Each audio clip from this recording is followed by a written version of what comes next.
Hello. Do we have audio? Do we have audio? Oh God. Yes, we do. It's too loud. Get out of bed. Or no, I'm not getting out of bed to do a show. Are you crazy? Are you nuts? I do my shows from bed, as you can tell. So, people, viewers, very welcome. Very, very welcome. A very, very greetings. Welcome to you. If you're watching this right now, or if you're watching it in the future, I'll still be just as confused as I am now because Board of Peace, regime change, Pahlavi, Iran, Israel, Gaza. Like, what the hell is going on? I have no idea. Andrea, are you going to make me my morning coffee or do I have to make it myself? Okay. I guess I'll have to make it myself. Okay, so I got this kind of mixed bag. I'm trying to find out what this Board of Peace, I'm trying to find out what's happening in Iran, I'm trying to find out what's going on in the region, and blah, blah, blah, blah, blah. So let's start off with this one here. The Board of Peace and the future of Gaza. It's very hard to believe that Hamas will ever disarm voluntarily because that is the essence of jihad.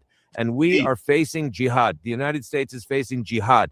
And in jihad, there is no compromise. There's no giving up. There is only victory or shahada.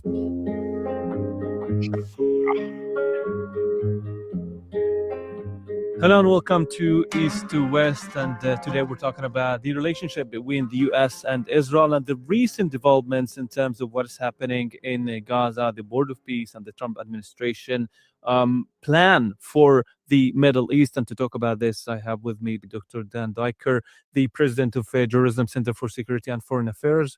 Hello, doctor.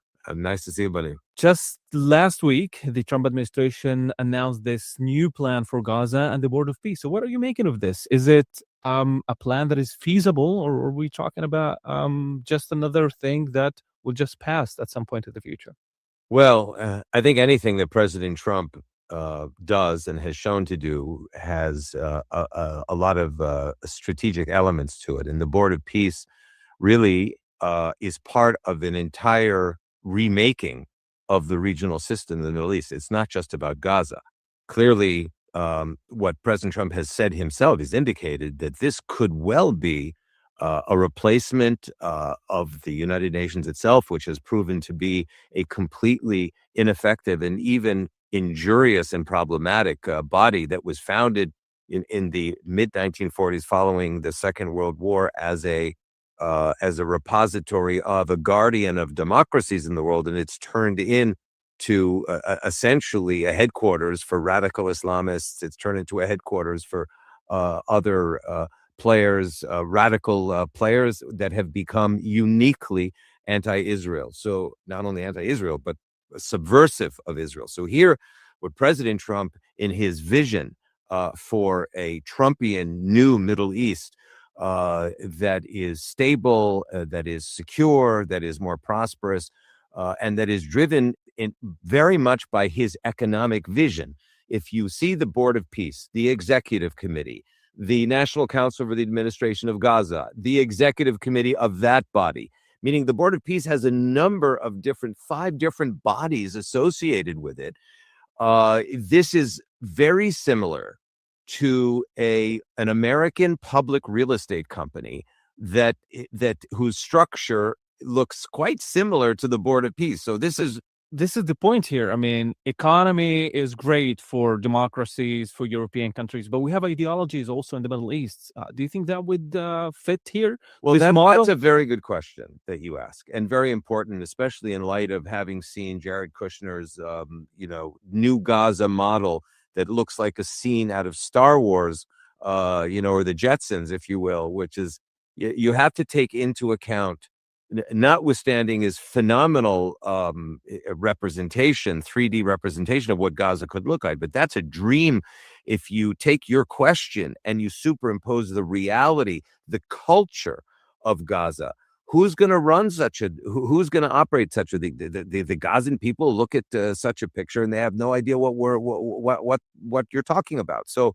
we have to take into account the ideological realities, the cultural reality on the ground, and match that to what President. And you think that Trump and co don't realize this or neglect this? I think that this podcast is called East to West, and the idea of the Jerusalem Center for Security and Foreign Affairs and all of the wonderful Middle Easterners, including yourself, are helping the West understand the East in its own image. We are revealing the authentic Middle East in all of its ideological complexities, the extremism, the radicalism, the promise, the hope, the possibility, the Abraham Accords, the possibility for a Middle East that sees itself as more secure and more stable and potentially more prosperous. But we cannot neglect the context.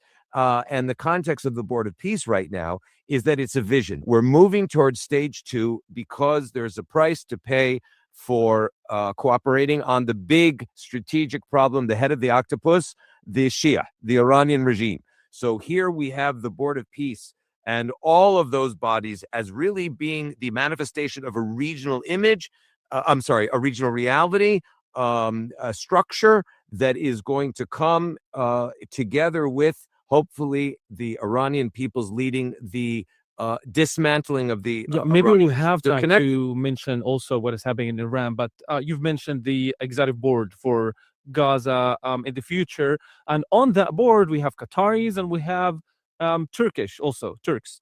This is something that is not very likable by the Israelis. We've had also an official statement from the Prime Minister's office.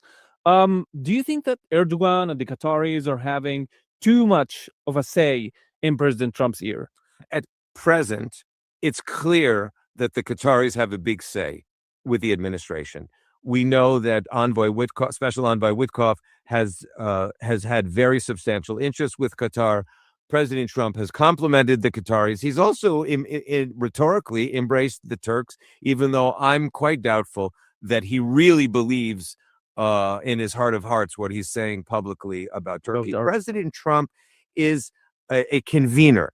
Let's face it, Balir, he succeeded as president of the United States to coalesce Qatar, Turkey, all of the Middle Eastern countries. Stage 1 returned all of the living hostages, which is something that no one here would ever have imagined that any U.S. president could do. He did it. So he basically wants to continue that structure into stage 2. Now, Prime Minister Netanyahu has said, and President Trump publicly recognized Prime Minister Netanyahu's complete rejection of any Turkish or Qatari military force on the territory of Gaza, because it's almost like giving Hamas a military sponsor and making sure from their point of view that Hamas continues to stay in power. So this is a compromise situation where Turkey and Qatar are on the executive committee. They only represent a very small percentage of the whole committee.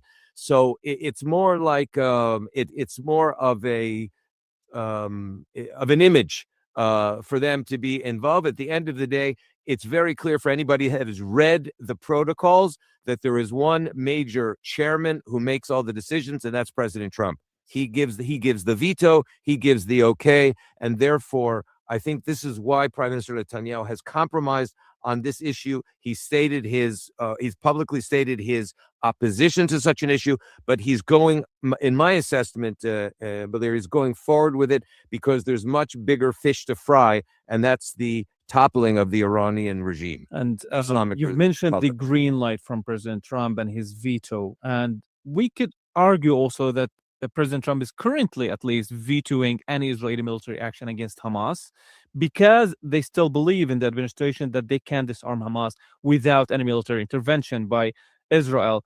Do you think this is what is stopping Netanyahu right now from taking action? No, what's stopping Netanyahu right now is his preparedness to flow with President Trump.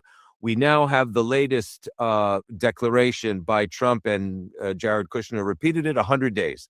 100 days for this stabilization force, for the technocratic government that is now, by the way, run by de facto the Palestinian Authority, because the Mr. Schacht and others have been senior to the Palestinian Authority. So there's a high risk game going on here. President Trump believes that they'll be able to force the disarmament and the demilitarization, disarmament of Hamas, the demilitarization of Gaza without Israel having to go in. I'm highly doubtful about that. But so Prime Minister Netanyahu is playing along for these 2.5, 3 months. And then I think it's a very reasonable assessment to believe that Israel will have to do the job at the end of the day, but with the actual agreement de facto of the Board of Peace, which is if I'm correct, that is the very consequential establishment of the board, because Trump can then say to all of these countries, listen, we've given Hamas every chance in the book. I publicly told Hamas that it has to disarm. Between you and me, as people who are students of the Middle East, it's very hard to believe that Hamas will ever disarm voluntarily, because that is the essence of jihad. And we are facing jihad. The United States is facing jihad. And in jihad, there is no compromise. There's no giving up. There is only victory or shahada, and this or martyrdom. the issue of armament. This is very important. We see that also with Hezbollah, for example, and also with the other armed groups in Iraq and elsewhere. But currently, we're talking about a situation where, after 2 years of war, Israel's image in the world has definitely deteriorated, and the many Israelis are arguing right now that it's becoming more and more dependent on the U.S., because apparently it's the only ally that is unequivocally, unconditionally supporting Israel. Yeah. Do you think this is the case? Is Washington right now calling the shots? President Trump is definitely calling the shots internationally. I mean, you saw No, that. for Israel, when can it attack? When can't it attack? When to do what exactly? Can we proceed further with the military intervention in Lebanon? More ground troops, less ground troops, all of that. It's clear that the United States is taking a lead role on the Iranian regime, on the Islamic Republic file. There's no question about it. And it's no question that President Trump is the most powerful man on earth, and that he has become the strong horse in the Middle East, unquestionably in the minds of all of the countries in the Middle East.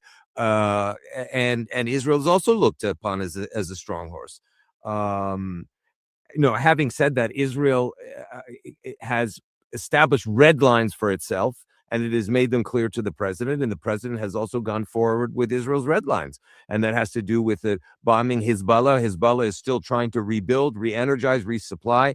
Israel has taken very substantial action recently in our view, as a preparation for some American action on Iran, because the threat to Israel existentially, strategically, is from Lebanon first, because they're sitting on our border.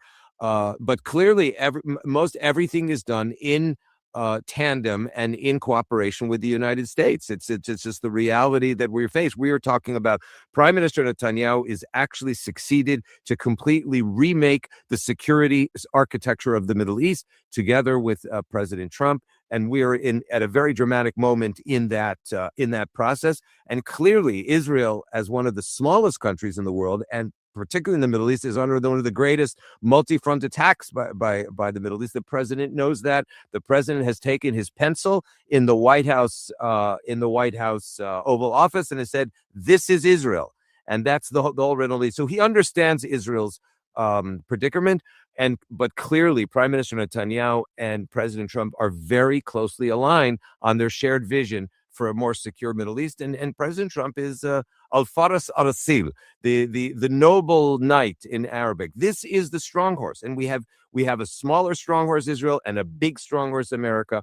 The United States, and they are certainly taking the lead. It's very obvious, I guess, to everyone that Netanyahu is dealing perfectly almost with President Trump. There is almost no daylight, as we see, at least publicly, between the U.S. and Israel. And you've mentioned Iran several times. What do you think the plan is? I mean, is it something that could trouble the regime and definitely reach what Israel and the U.S., I guess, wants to reach in the Middle East, after all, which is stability, without Iran sending armed groups in every country? The Islamic Republic's power, as you know very well, Balir, is based on three elements.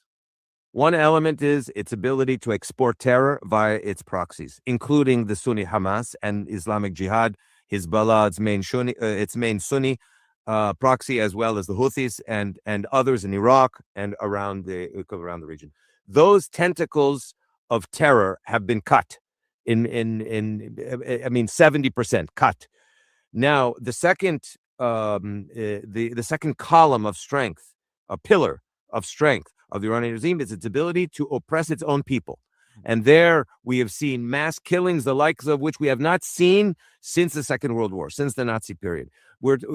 I think you and I both know that the numbers that the regime, 5,000, 6,000, is nonsense. They've killed tens of thousands of people, and they have wounded hundreds of thousands of people in the last 3 weeks alone. And the third pillar, besides their ability to oppress violently their own people, is their ability to keep the elites united and to keep the loyalty of the IRGC, the Islamic Revolutionary Guard Corps, intact. All of those pillars have been wounded, shaken, have been broken to a large degree. And this is why this may be the best moment for the Iranian people to topple the regime. How the U.S. can help with that? How Israel can help? Well, do you know how the U.S. has helped with that until now? Is by taking the actions that it took. Look what it did. It completely amputated the Latin American headquarters of the regime in Venezuela. By taking by capturing Maduro and taking him in handcuffs and leg cuffs to, you know, the image of that. And this was the regime's headquarters, besides the tri-border area in the southern part of Latin America, where Paraguay, Brazil, and Argentina meet. That was a Hezbollah. That's been a Hezbollah stronghold. But everything travels north in Latin America. That move by Trump sent shockwaves throughout the Islamic Republic and the Middle East altogether. In addition to which, look what Trump did with the attacking Iran ballistic program, nuclear program with Israel. This is the first U.S. president that ever took a massive military strike. So they see that Trump means business and that he backs up his statements with action. But having said that, he did back off for the moment about a week and a half ago. This was a setback for the Iranian people, because the reason that the Iranian people are willing to suffer so many dead, Balir, is that they know they have the back right now of Israel, that Israel has their back, and the United States has their back thus We're far. talking also, meanwhile, there is an American military buildup in the Middle East, and we're talking about different scenarios here. I mean, from your assessment, can we see the American Navy blocking the Iranians from selling oil, just as they have done with Venezuela, for example, or even taking Khamenei? Just they have taken also Maduro. Everything is on the table. If we remember the first time in June 2025, no one expected the Israeli counter-assault to be carried out the way it was, a multi-dimensional assault, from inside, from outside, from around Iran. And there are many more surprises that are awaiting this regime. So we shouldn't speculate, but we can assume President Trump understands the Middle Eastern way of war, and others do as well. And I think that we can expect many surprises on the way. The question is, what happens the day after? Well, we don't know, but what we don't know completely. But what we do know is that Reza Pahlavi Jr., the son of the Shah, has been called by name by hundreds of thousands of Iranians across 150 cities in Iran, across 40 to 45 districts in Iran. And we do know that he has indicated his readiness to be the interim leader, because he's really a Democrat with a small d, and ready to bring together all of the minorities of Iran. And we also know, Balir, that there are members of the IRGC who have already begun to switch sides. We know that they've stolen money. Our own Ella Rosenberg has done amazing work and has been published all over Europe and the United States on this point, that IRGC officers are stealing money and putting it in accounts around the world, but they're also changing sides. And it's been suggested to me by very, very high placed Iranian Israeli citizen, but a very senior person, that the IRGC, for the right price, will be part of the new regime, because they know the punishment that they will receive will probably be death if they're caught, and they don't want to be part of a crumbling regime. Yeah. But the question is, how many of these IRGC are defecting? I mean, there's what, hundreds of thousands of members, and how many are defecting? So I don't know, maybe they're blowing it a little bit out of proportion, or this guy is anyway. Want to be part of a new Iran that's being built for the first time since 1979. Yes, and in the last few minutes that we have here, I want to go back a little bit about the relationship with the U.S. I mean, we're talking about the day after in Gaza, the day after in Iran. What about the day after Donald Trump? Because what we are seeing happening right now in the U.S. is that the Democrats are facing a lot of challenge from the progressives against Israel, and we're also seeing something happening on the right. How do you think Israel should repair this image after 2 years of war? What Israel should do, the policymakers in Israel should do regarding this relationship that is apparently very important? Well, before he answers, let me give my answer. What Israel should do is go right ahead, right now, before the top of the hour, and annex Judea and Samaria into the state of Israel. No ifs, no ands, no buts. Annex. Internal problems, there are many right now before annexation, and it'll be a lot easier to fix up the place and to root out the hatred once Israel has sovereign control of everything from the Jordan River and west, because that's Israel. It was never intended for Arabs to be there. Certainly not Arabs who hate the idea of Israel, just want to kill because they just hate. There's no place in Israel for that. Peace and love. That's it, baby. So if you want to if you're a Muslim who believes in peace and love, genuinely, sure, no problem. But if not, you go out, you go to Palestine, you go to Jordan, because Jordan's the real Palestine. Now let the man answer the question. You know, it's a very important question. Israel has always been a bipartisan issue in the United States. Israel has always been perceived also from the point of view of civilization, of values. It's the center of Judeo-Christian civilization for the United States. And as Ambassador Dr. Michael Oren has, former Israel ambassador to the United States, has written beautifully in his book, in all of his books, the United States itself is an embodiment of everything that Israel and the Judeo-Christian civilization, Israel civilization, is all about. Having said that, I think that President Obama made Israel in his 8 years a domestic issue and created, in his own words, daylight between Israel and the United States. Israel, for its part, has, I think, focused more on establishing a firm base, and that natural base emerged more with the Republican Party than the Democratic Party. I would suggest that Israel has to do what we call a global or bipartisan outreach, because there are many people there are many lawmakers on the Democrat side who are still very friendly with Israel. They understand the importance of Israel as a harbinger of security, stability, prosperity, and peace. And that it's an uphill battle on the Democrat side. But as you pointed out a minute ago, there are also certain forces on the Republican side, the Tucker Carlson side of that have become very much a challenge for Israel. So the thing, what Israel must do now is expose its enemies all the side to both sides, to stop defending itself all the time and begin to expose enemies, engage allies, and educate the West. This is East to West. That's what the podcast is.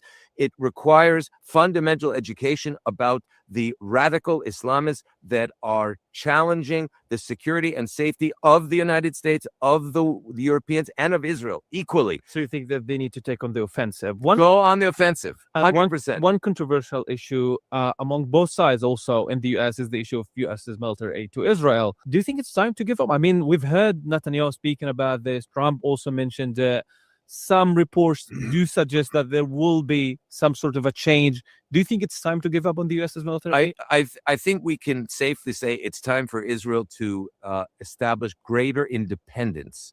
It's a big word to say, to give up or livater, to concede completely on American military aid. But there's certainly, in our view, needs to be a process of greater independence, because Israel cannot be in a situation where it was under the Biden administration, under the Obama administration, where they actually withheld vital equipment for a period for political purposes. We cannot be in that situation. Prime Minister Netanyahu has talked about greater independence. He's talked about almost being, the next 10 years completely independent. I have not seen all of the research on this, but clearly Israel must defend itself. It has always its national security doctrine, Balir, to defend itself by itself. That's always been the basis of the national security doctrine. And it also means independence in terms of manufacturing independence. We've done a phenomenal job at Rafael, at Israel Military Industries. We've got to be able to manufacture and demonstrate that independence across the board. Yes, definitely so. And that takes time and takes a lot of effort. But we'll see what's happening in the next few years until Donald Trump leaves office. Thank you so much, Dr. Dan Diker, the president of Jerusalem Center for Security and Foreign Affairs, for being with us. Thank you ever so much. Thank you. All right. So that's one side. In Israel, there's always two sides to a story. So in order to be balanced, I'm not usually fair and balanced, but in order to be balanced this time, I've brought you the Palestinian or the Arab or the Gazan view of this Trump peace plan. It's a podcast, and here we go. Hello and welcome to the Haaretz podcast. I'm Allison Kaplan-Summer in Tel Aviv. We'll see how long we can handle it. It's not an unusual situation in this part of the Middle East, but Israelis are looking at a split screen right now. All eyes are on the brutal crackdown on the mass protests in Iran and growing tensions between President Donald Trump as the U.S. positions aircraft carriers and other equipment in place to keep the option of military intervention against Iran open, something that we know in Israel is likely to affect us too. And in parallel with that situation is the movement finally on the second phase of Trump's 20-point plan for the future of Gaza, which revolves around the ambitiously titled Board of Peace. Haaretz diplomatic correspondent Lisa Rozovsky joins me for an update on how Trump's vision is coming together and how it isn't, with many roadblocks on the way. There are Western European countries who aren't eager to be part of this Trump adventure, and we'll discuss their reasons. There are also Israeli misgivings over Turkey and Qatar's participation, and the strange situation of Trump inviting the leaders of both Russia and Ukraine to join his peace board while their two countries are at war. But first, he's so weird, isn't it? Trump is weird. I don't know about him. I really don't know about him, but time will tell, I guess. Like he said, we'll see what happens. We take a look at what most of the headlines are not paying attention to: how the people of Gaza feel about Trump's vision for their future and how he plans on achieving it. Here to talk about it is journalist Naram Zbidat, who has been closely covering the topic for Haaretz.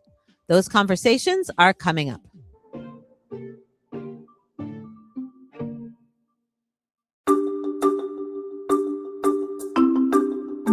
I'm Esther Solomon, Editor-in-Chief of Haaretz English. Around the world, the fight is on to preserve critical and independent media. Haaretz, Israel's oldest newspaper, upholds its long tradition of accurate, committed, and incisive journalism.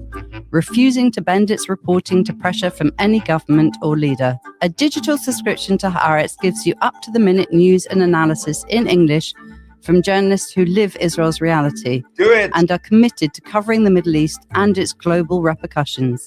At the same time, your subscription supports the cause of a free press that holds the powerful to account in Israel and around the world. I invite you to become a subscriber to Haaretz now. Just go to haaretz.com and use the code Haaretz10, that's Haaretz with the number 10, for 10% off an annual subscription. Don't say I didn't give you the opportunity, huh? Naram Zvidat, welcome to the podcast again. Hi, thank you for having me, Allison. Naram, your reporting finds a distinct lack of enthusiasm for the Board of Peace among Palestinians in Gaza. Can you tell us why, in general, they're not so excited about it? Palestinians in Gaza are not as excited as one might think about the declaration of Board of Peace because it lacks the Palestinians' presence in it.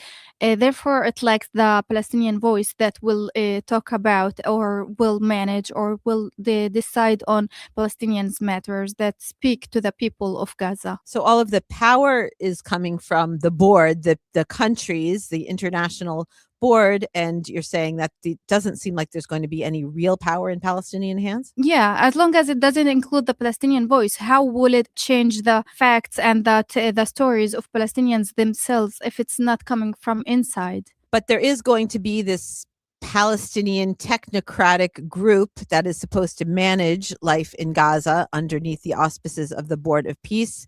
Officially, it will be called the National Committee for the Administration of Gaza, NCAG, a technocratic committee made up of Palestinians overseen by the Office of the High Representative, Dr. Nabil Ali Shat, who previously served as Deputy Transportation Minister in the Palestinian Authority. Who is Nabil Ali Shat, and what do the Palestinians in Gaza think of him? Set aside who he is and what he's going to do, although Palestinians in Gaza will hold on any slight of hope that will come from Palestinians themselves, giving the executive committee that was assigned. However, it is common or it is widely thought that believed that the final decisions and the actual change, it will come from higher above, from the Board of Peace, not from the committee itself. So any hope, any faith in the committee is really, really slim. And therefore, the change is not going to be as powerful as we might expect or as we might want it to be. I was talking to people about it, Palestinians from Gaza. I was talking to them about it and about the executive committee. Some of them are saying that it's not about ending crisis, but rather than managing it. And it's not about ending the war, but rather about reproducing ideas and policies and the thoughts about how to manage Gaza rather than in the suffer of its people. Is there sort of an end vision of what Palestinians in Gaza want? What if they were dreaming or their ideal end game for this? What do they picture? What do they imagine? I think it would be about a Palestinian voice, a Palestinian power that would control Gaza. It might change from one person to another. I remember early in the war, I had a conversation with a lawyer from Gaza, and he told me, I don't care who control Gaza, even if it was the Israeli side, as long as it will put an end to the war and the suffering of people in there. At large, mainly, Palestinians would want a Palestinian person from the people who suffered their suffer, who lived throughout the war that they lived, to manage and control the matters of the Strip. We're not talking about elections. We're not talking about the people of Gaza getting in the election booth and being able to choose if they want Hamas to remain in control of Gaza, if they want the Palestinian Authority. It seems like that this technocratic board is going to be drawn a great deal from the Palestinian Authority, even though the Israeli government currently isn't so crazy about it. So how will this feel if it has any legitimacy among the people, if they're not having any hand in the choice? Or they just resigned to the fact that there's not going to be free elections? If there have been free elections, they're going to be told who their leaders are. The lack of option would force them into accepting the circumstances that they are put in. as long as there's no more airstrikes, as long as food is on the shelf, as long as there's water, shelter, clothes coming in, and medical care, I think they would temporarily be okay with any body or government that is taking control of their matters. As long as it puts an end or some peace to the people in Gaza, they would be okay with it. If we're gonna talk about the long run, a major change is required and is wanted from the Palestinians themselves.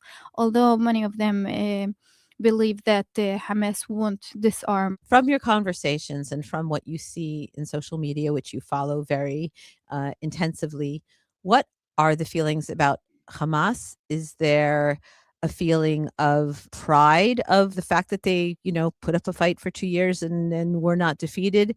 Is there anger at the fact of what they've brought upon Gaza? Is there continued ideological support of their mission and their charter, or is there just a very practical feeling that all of the things you mentioned, the healthcare and the food and rebuilding, is not going to happen under Hamas rule, therefore they need an alternative? What is the general range of attitudes towards Hamas that you've observed in your communications with people in Gaza? And I should point out, you can't go to Gaza and interview them. The international press can't get into Gaza really and interview them. So this is the best we can do, is trying to gauge what public sentiment is. There is a distinct difference between respect and support, and while Hamas may have the respect of some of the Palestinians in Gaza, or maybe many of Palestinians in Gaza, but the support since the beginning of the war has de-escalated and decreased, especially after the continuation of war and many ceasefire deals that were abolished, whether it's from Israel or from Hamas. But the fact that the war kept going on until this moment, and the people in Gaza had to survive and fight a fight that didn't choose themselves, it cost Hamas a really huge support and respect from people.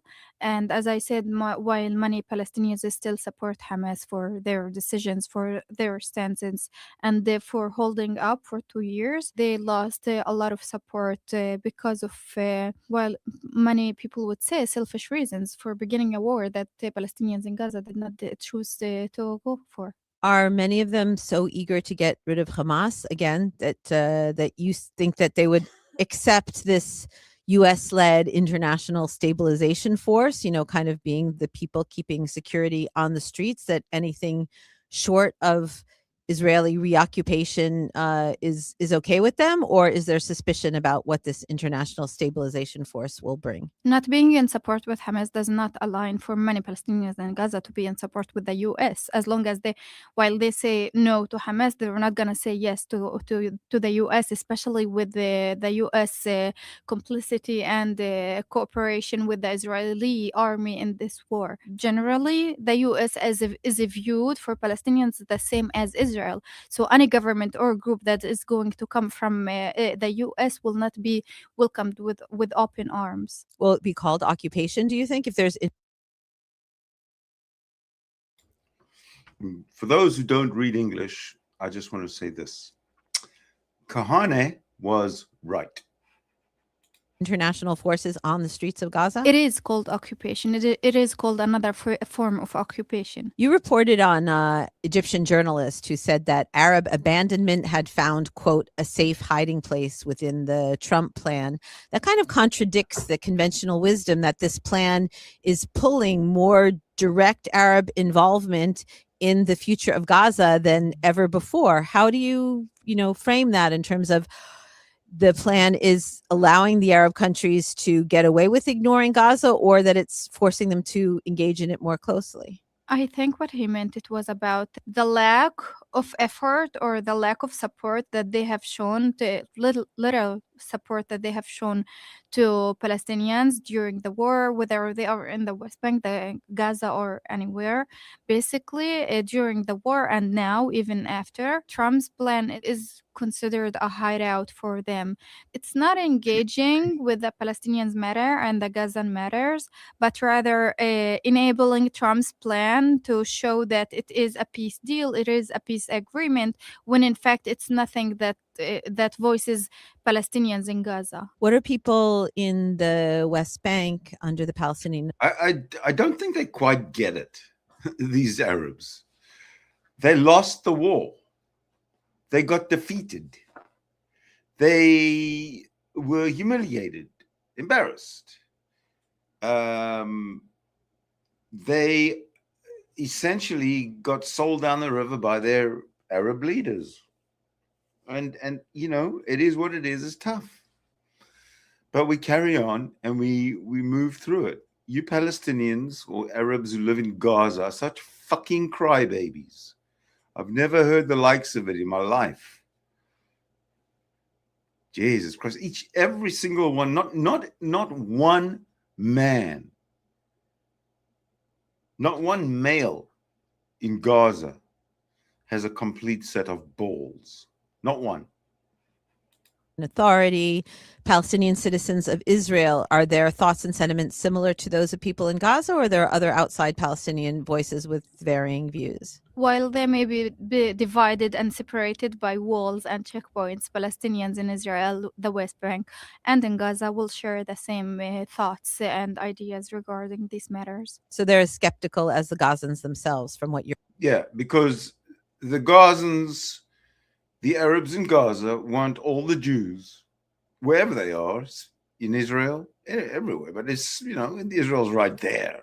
They want them gone. They want them dead. They want them drowned, buried, shot, executed. They want the total annihilation of Jewishness.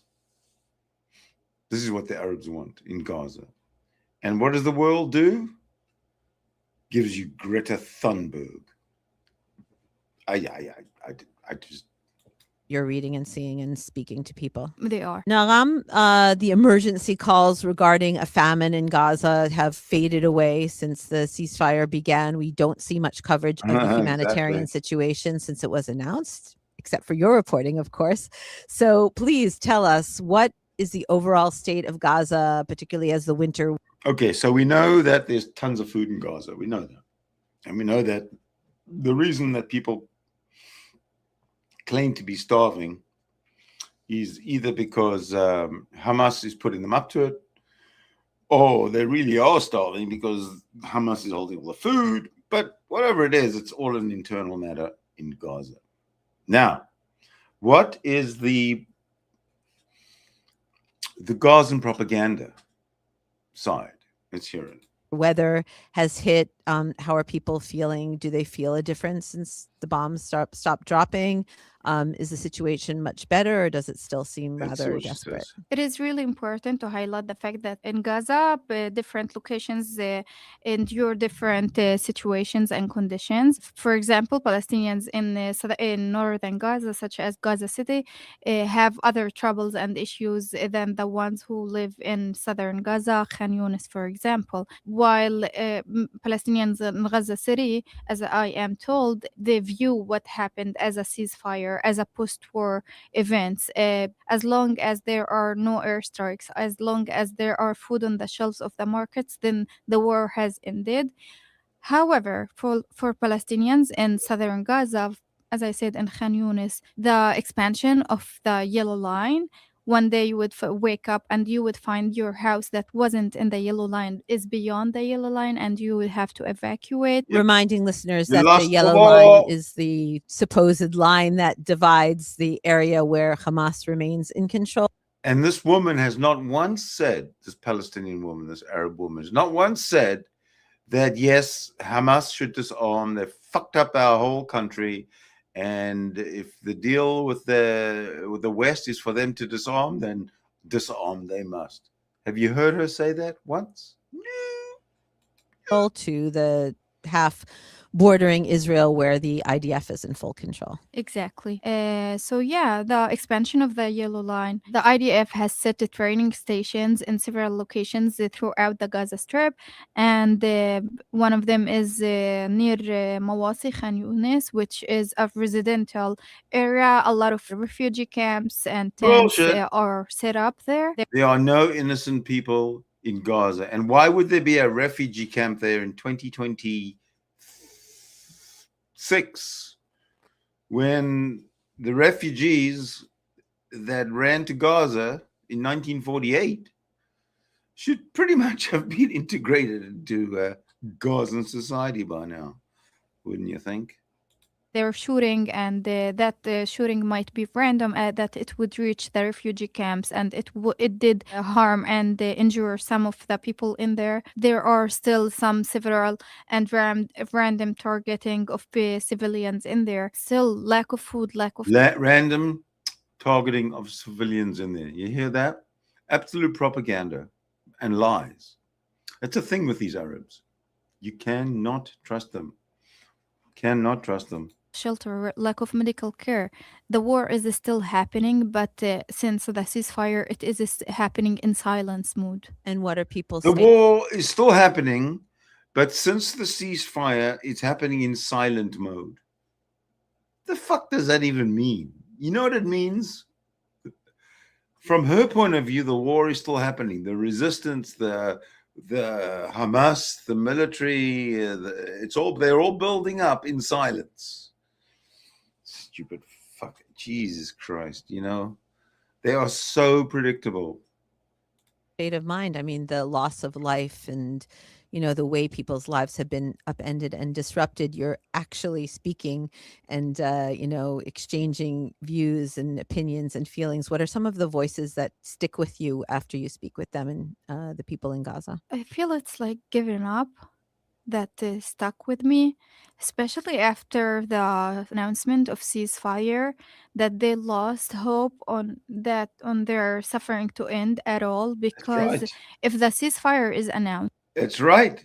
Why don't you, Miss Arab Hamas supporter, who is suffering so much, why don't you go and tell Hamas to surrender unconditionally, put down their weapons, put their hands up in the air, and say, we're done. There you go. It's all over. Everybody's going to get fed. Everybody's going to get housed. There's going to be no bullets flying. How would you like that? How would you like that as a lifestyle, Miss Gazan Arab Jew hater? And everybody's acting like the war has ended, but for them, they're still living the war, the actual one. Then what would stop their suffering? If they are so suffering, Miss Arab Jew hater, Hamas propagandist, if the people in Gaza are suffering so much, why don't you advocate for their removal from the war zone, which is Gaza? What's wrong with you? The hell's wrong? You want them to die rather? You people are absolutely dangerous, and you don't belong in Western culture. You don't mix. It's just oil and water.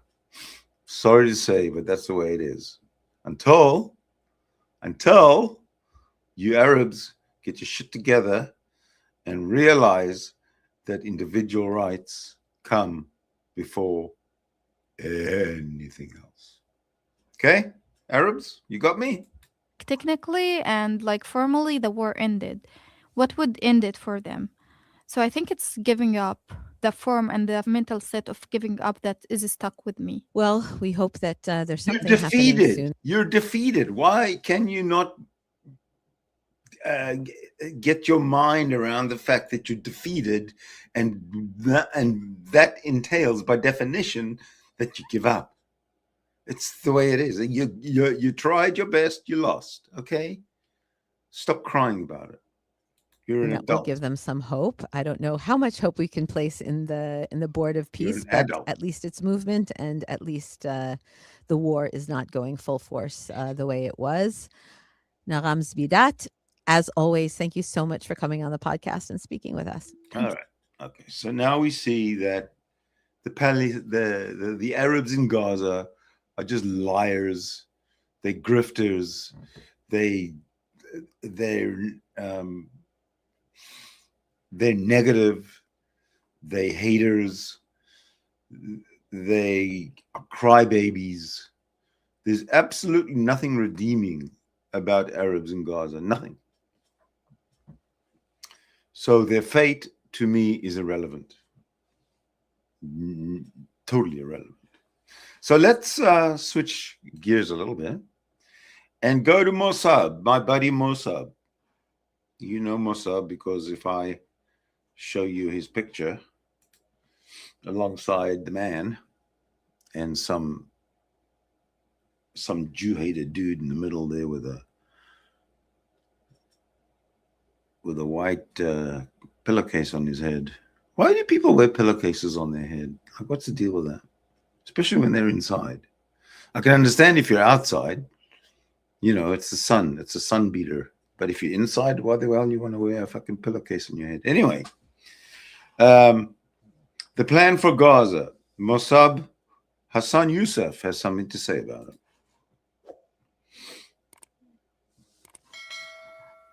Let's start with the head of the snake, Iran. Do you think we are close to witnessing the collapse of the Iranian regime? I really don't know.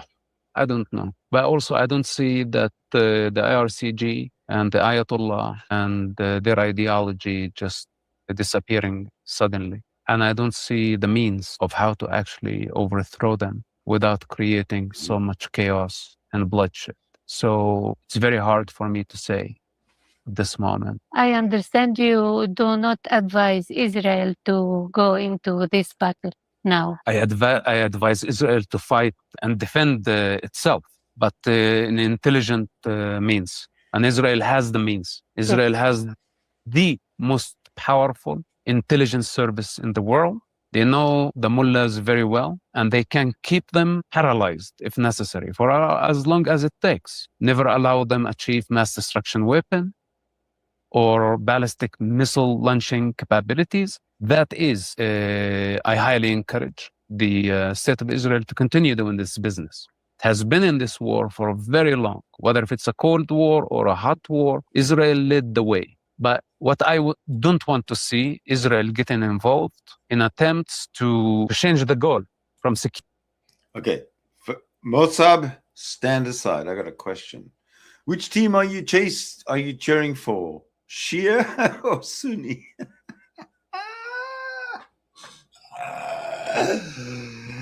Top. Islam is cancer. I don't care. Call it what you want. Take a side, don't take a side. Take a coin, flip it. One side he says, the one coin. On the one side is Shia and the other side is Sunni. So, same coin. But Islam is cancer. That's my stance. Islam is cancer. That's my stance. Security-driven war to a war driven by changing the regime that suits superpowers. I don't think that this is Israel fight at the moment. And I hope whatever decision that they make is not going to have consequences. Why do you think Trump decided to halt the speculated attack against Iran? The preparation for war against Iran, I think, was before the protests took place. I think the United States was preparing a surprise attack. The protests happened, and I don't think that they actually helped the United States because the United States was not ready yet. Remember, they were just out of Venezuela, like literally out of Venezuela. Yes. And I think they were taking them one by one. So their plan against Iran was not in the right time when the protests happened. But the protest gave Trump the moral cover why he should go and fight the mullahs. Good point. Because his announced reason, they have been killing the civilian protesters. But in reality and the truth, this is not what Trump is doing. Trump is after the Iranian oil. and natural resources. And I think it's a very big gamble. I think it's a very dangerous one, and it's bringing us back to similarities of situations in Afghanistan, in Iraq, in Libya, in Yemen, and in Syria. And Do you think that regime change in Iran is inevitable, whether Trump stumbles or doesn't? situation, in my opinion, in Iran is very delicate situation, very dangerous. It's a minefield. This is not Greenland, where mining natural minerals is very easy and smooth. It's a minefield that could lead to the collapse of society, a civil war, and consequences that we might have to deal with for the next 10 years or 20 years. And what I don't like, that I get involved in a war driven by greedy world leaders that are going after the oil, going after the natural resources. The type of fight I allow myself to get involved in is a just fight that is not going to gamble with the lives of 90 million human beings. That's a problem. Because I think the least of Trump's concern, the least of his concern is the Iranian people. And I don't want this scenario to be repeated by fancy ideas about overthrowing a dictatorship to free the people. No, it's not about freeing the people. It's about freeing the oil. This is the real intention of such leadership. And this is not driven by justice. The Iranian oil belongs to the Iranian people and to the Iranian people alone. It's their right to decide what they do with it. And up to this point, they don't have the power to overthrow Ayatollah. We need to ask ourselves why they don't have the power to overthrow Ayatollah.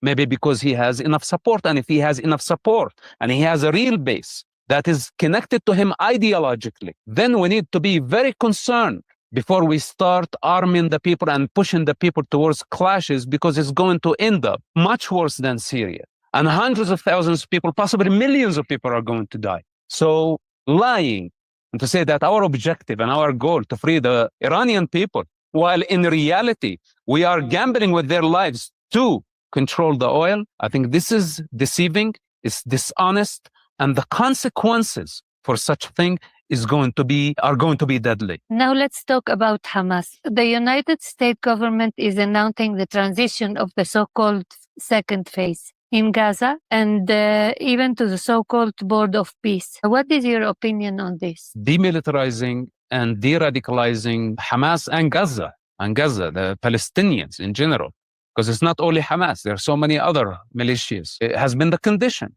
for Trump's peace plan. So now to try to go around it is not cool. I want to see Hamas totally disarming and to see Gaza completely de-radicalized before I jump on tasks to build Gaza or rebuild Gaza or any of that.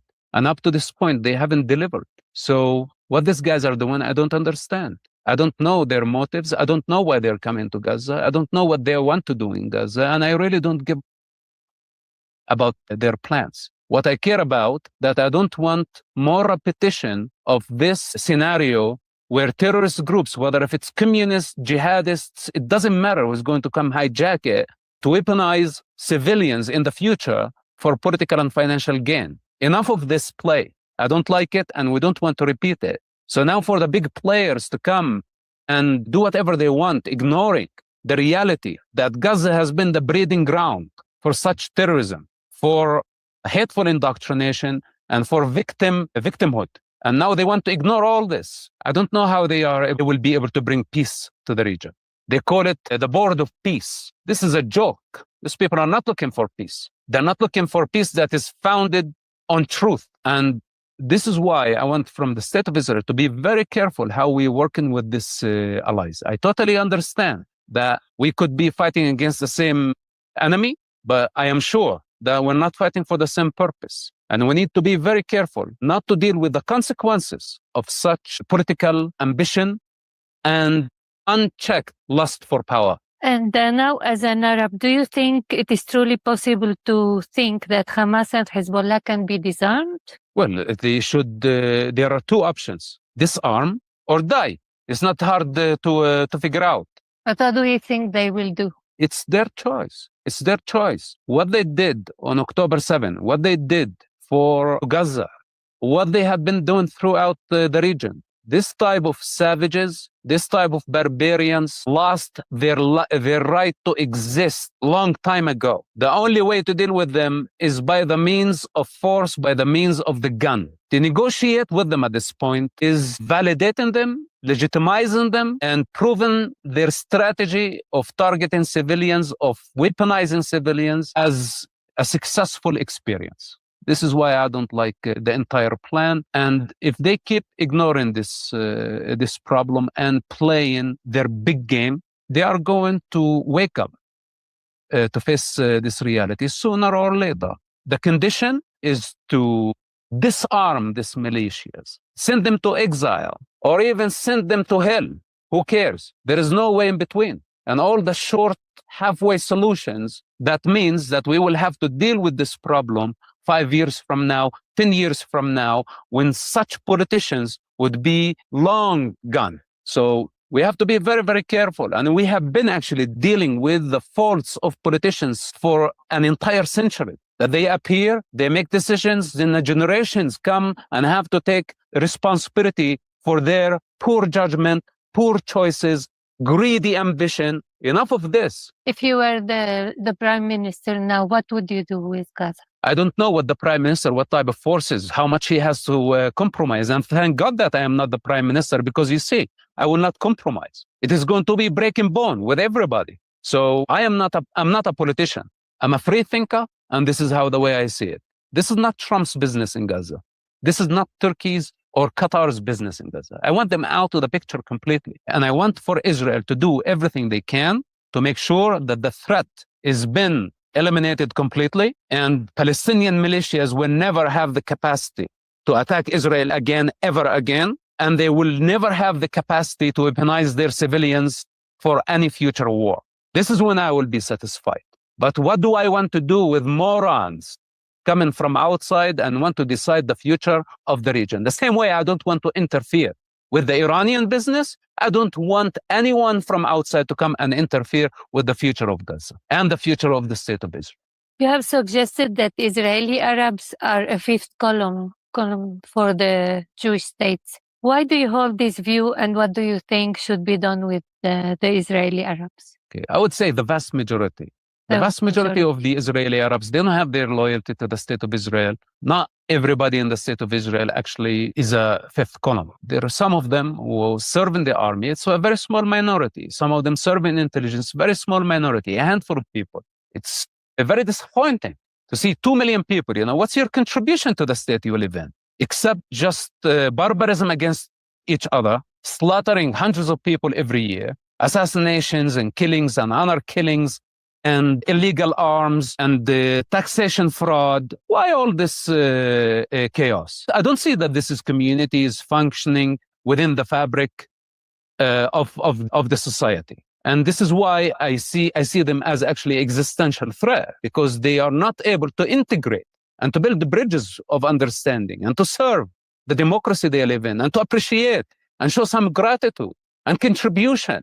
Instead, what they're doing, they have been collecting weapons. The Israeli Arabs have more than 400,000 illegal guns. Why? What do they want to do with the guns? Illegal guns. So for me, this is a problem. Many of them identify as Palestinians. What is Palestinian? You are an Israeli. Your nationality is an Israeli. Your citizenship is an Israeli. Your loyalty is to the Israeli flag. Yet your Knesset members identify as Palestinians and make you believe that you or your Knesset representatives. So you still identify as Palestinian. A Palestinian ideology is the enemy of the state of Israel. It's the colonial entity. It's existential threat to the state of Israel. Yet you still identify as a Palestinian. So I have a problem with you. You need to choose. Are you a Palestinian or you are an Israeli? It's their choice. What do you think is the situation of Israel today? Is it better or worse than before October 7? Did it win or did it lose the war? Well, the situation is still difficult, and we have some challenges. There's so many proxies, enemies within the borders of the state of Israel, whether if it's in Judea and Samaria, militias, Palestinian Authority, Hamas still armed, the global forces pushing Israel around, and Arab community within the state of Israel without full loyalty to the state of Israel. So the challenges are still there. We still have now the Iranian challenge, and we don't know how world leaders are going to manage the Iranian crisis. So there's so many things to take in consideration, and we always hope that things are going to get better. All indication that things are going towards more challenge and more escalation. If you have a 401k or an IRA, please listen. Gold is at record highs. What many people don't know is this: you can move part of your retirement money legally and without tax penalties into physical gold you actually own. Alpha Omega Gold helps you do this through a gold IRA. Your gold is real. It is stored safely. It is in your name. Learn more at ao.gold/stand. Alpha Omega Gold is our sponsor, and they proudly stand with Israel.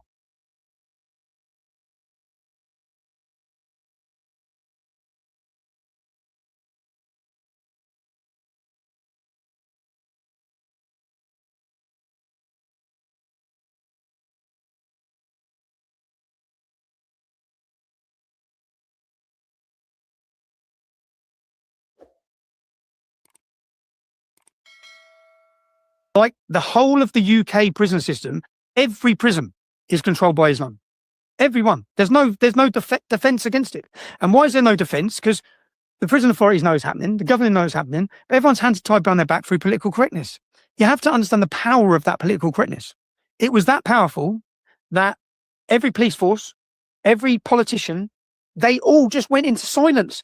They know children are being raped across the country, but none of them would speak about it. And anyone who did speak about it lost their jobs, went to prison, got silenced, got attacked. So the first few cases, people started hearing what was going on. Then now, any of these scandals, they have a reporting restriction. So when they put a reporting restriction, for example, there was a case in Leeds, 30 of them.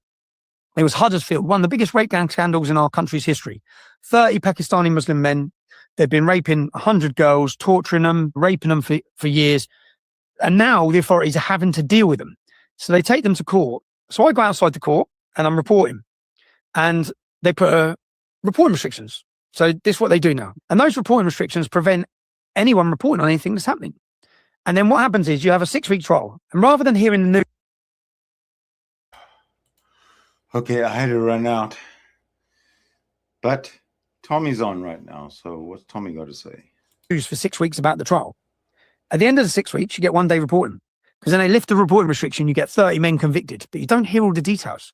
You'd have 1 day's news rather than 6 days' news. So I stood outside the court and I said, these cases are going on up and down the country. Across our country, you don't know about it, but they're happening across the country. They're being arrested, they're being tried. And under reporting restriction legislation, the judge has no power to put restrictions on information that's already in the public domain. So I made sure not to breach the reporting restriction. I said, I named the men, I named how many victims, because this was information I knew a hell of a lot more.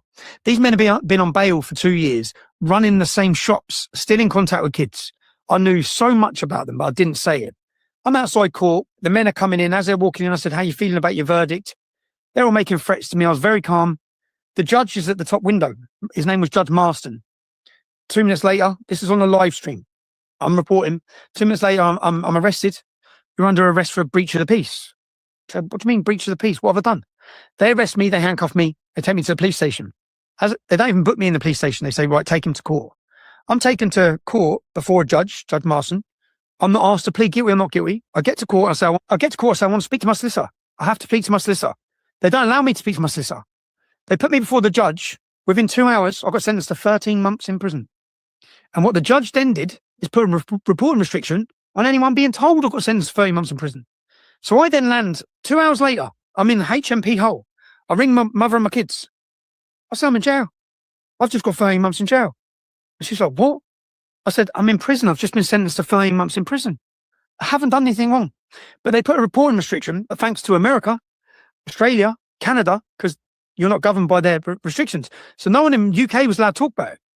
But then over that weekend, it started blowing up everywhere, which started a Free Tommy movement. I'm then transferred and taken. This is all to do with them still hiding this same problem. So I'm then taken and I'm put on solitary confinement in a Muslim majority prison. And it took 2.5 months before we got to a court of appeal. We get to a court of appeal and they find that everything they'd done was unlawful. I'm then released from prison. During this period, and as you'll see in the back of that, I was happy, not happy. As I'm getting put in the back of that van, I say, "Do you know how many millions are now going to watch this film?" And I give an education. That video there, the entirety of that video was me talking to parents to say, this is how they do it. If this is what's happening to your daughters, this is the telltale signs. What I make a point of is that I've grown up with some Muslim lads in Luton who would be appalled by what these men are doing, but understand that these men are operating in every town and city. It's still being hidden. I then got sent to jail for that. I got 13 months. 2.5 months later, I went to an appeal. I was released. I come out of that. I went into prison one person and come out another just from 2.5 months of solitary confinement. It damaged me. But this is all to do with the rape gang scandal. And the biggest problem, say in Rotherham, I then said the purpose of them sending me to jail was to prevent the public being aware of this. So when I come out of prison, I said, I'm now going to work tirelessly to make the world know what's going on. And I then started working on a 5-part series called The Rape of Britain. And I spent 12 to 18 months in a small town called Telford. Telford in the UK has and I picked Telford because Telford has a 1.7% Muslim population. And trust me, if you've got Muslim communities in America, this is already happening. It's already happening. This is happening everywhere where there's an Islamic community. So in Holland, for example, it's Moroccans. In France, it's happening. It's Lebanon. It's happening across. In the UK, it's majority Pakistani. But when you look at the demographics of all of the men, they're Afghani, they're Iraqi, all of them are from different Islamic countries. The majority are Pakistani because the majority of the UK Muslims are Pakistani. So I go into Telford, 1.7% Muslim population, spend 12 to 18 months, and I meet so many girls. I had a focus of 12 women, and I'd sit them down for 3 hours, 4 hours, and I'd interview them. And then I built a database. We've done a full-scale police-style investigation in this town. And the reason I picked this town is because I thought there's not that many Muslims there. I'll be able to find out everything about every one of them. And I can work out who's who the families are, how they operate. So we end up building a wall of men. Now, from that investigation, I got 264 names from these women. Then the police do an investigation in Telford. The police investigation identified 200 men. Out of those 200 men, the police prosecuted 11. Right? They let the rest off. When you see rape gang scandal and you read the headlines, it's just a token gesture. They can't afford to put them all in jail. They wouldn't have the prison spaces to put them all in jail. So in Telford, 5 are dead. 5, a whole family were burned alive. Yeah, 5 of these victims just in Telford. Now, the police investigation identifies 200 men and 1,000 children that have been raped. So in Telford, with a 1,000 children have been raped by 1.7% Muslim population. When you look at the 1.7% Muslim population, roughly 3,500, 4,000 Muslims, you take away the women, you then take away the under 16s, you're looking at the police figures of 200 is 20%. Our figures, 264 we had named. Then there was an independent inquiry, which got 350. So you're looking at 20 to 30% of the Muslim men in that town are raping young girls. Now, this is where you get into understanding why the Labour Party have not dealt with this. This sounds, and you can watch my 5-part series. Now, we find police officers involved, Crown Prosecution Service, politicians, the whole community are involved. And in that town, so if you've got 20 or 30% of the men that are raping these girls, some of them are being tortured, some of them are being murdered, just in this small town of Telford. What do you think is happening in my town when there's 50% Muslim population? What does anyone think? But we'll never get the figures for these towns. And this is where, and I'll get onto, this is why it's all blown up so big in January, which when Elon Musk jumped on board in highlighting this, because in Telford, there was an inquiry, not an inquiry with statutory power.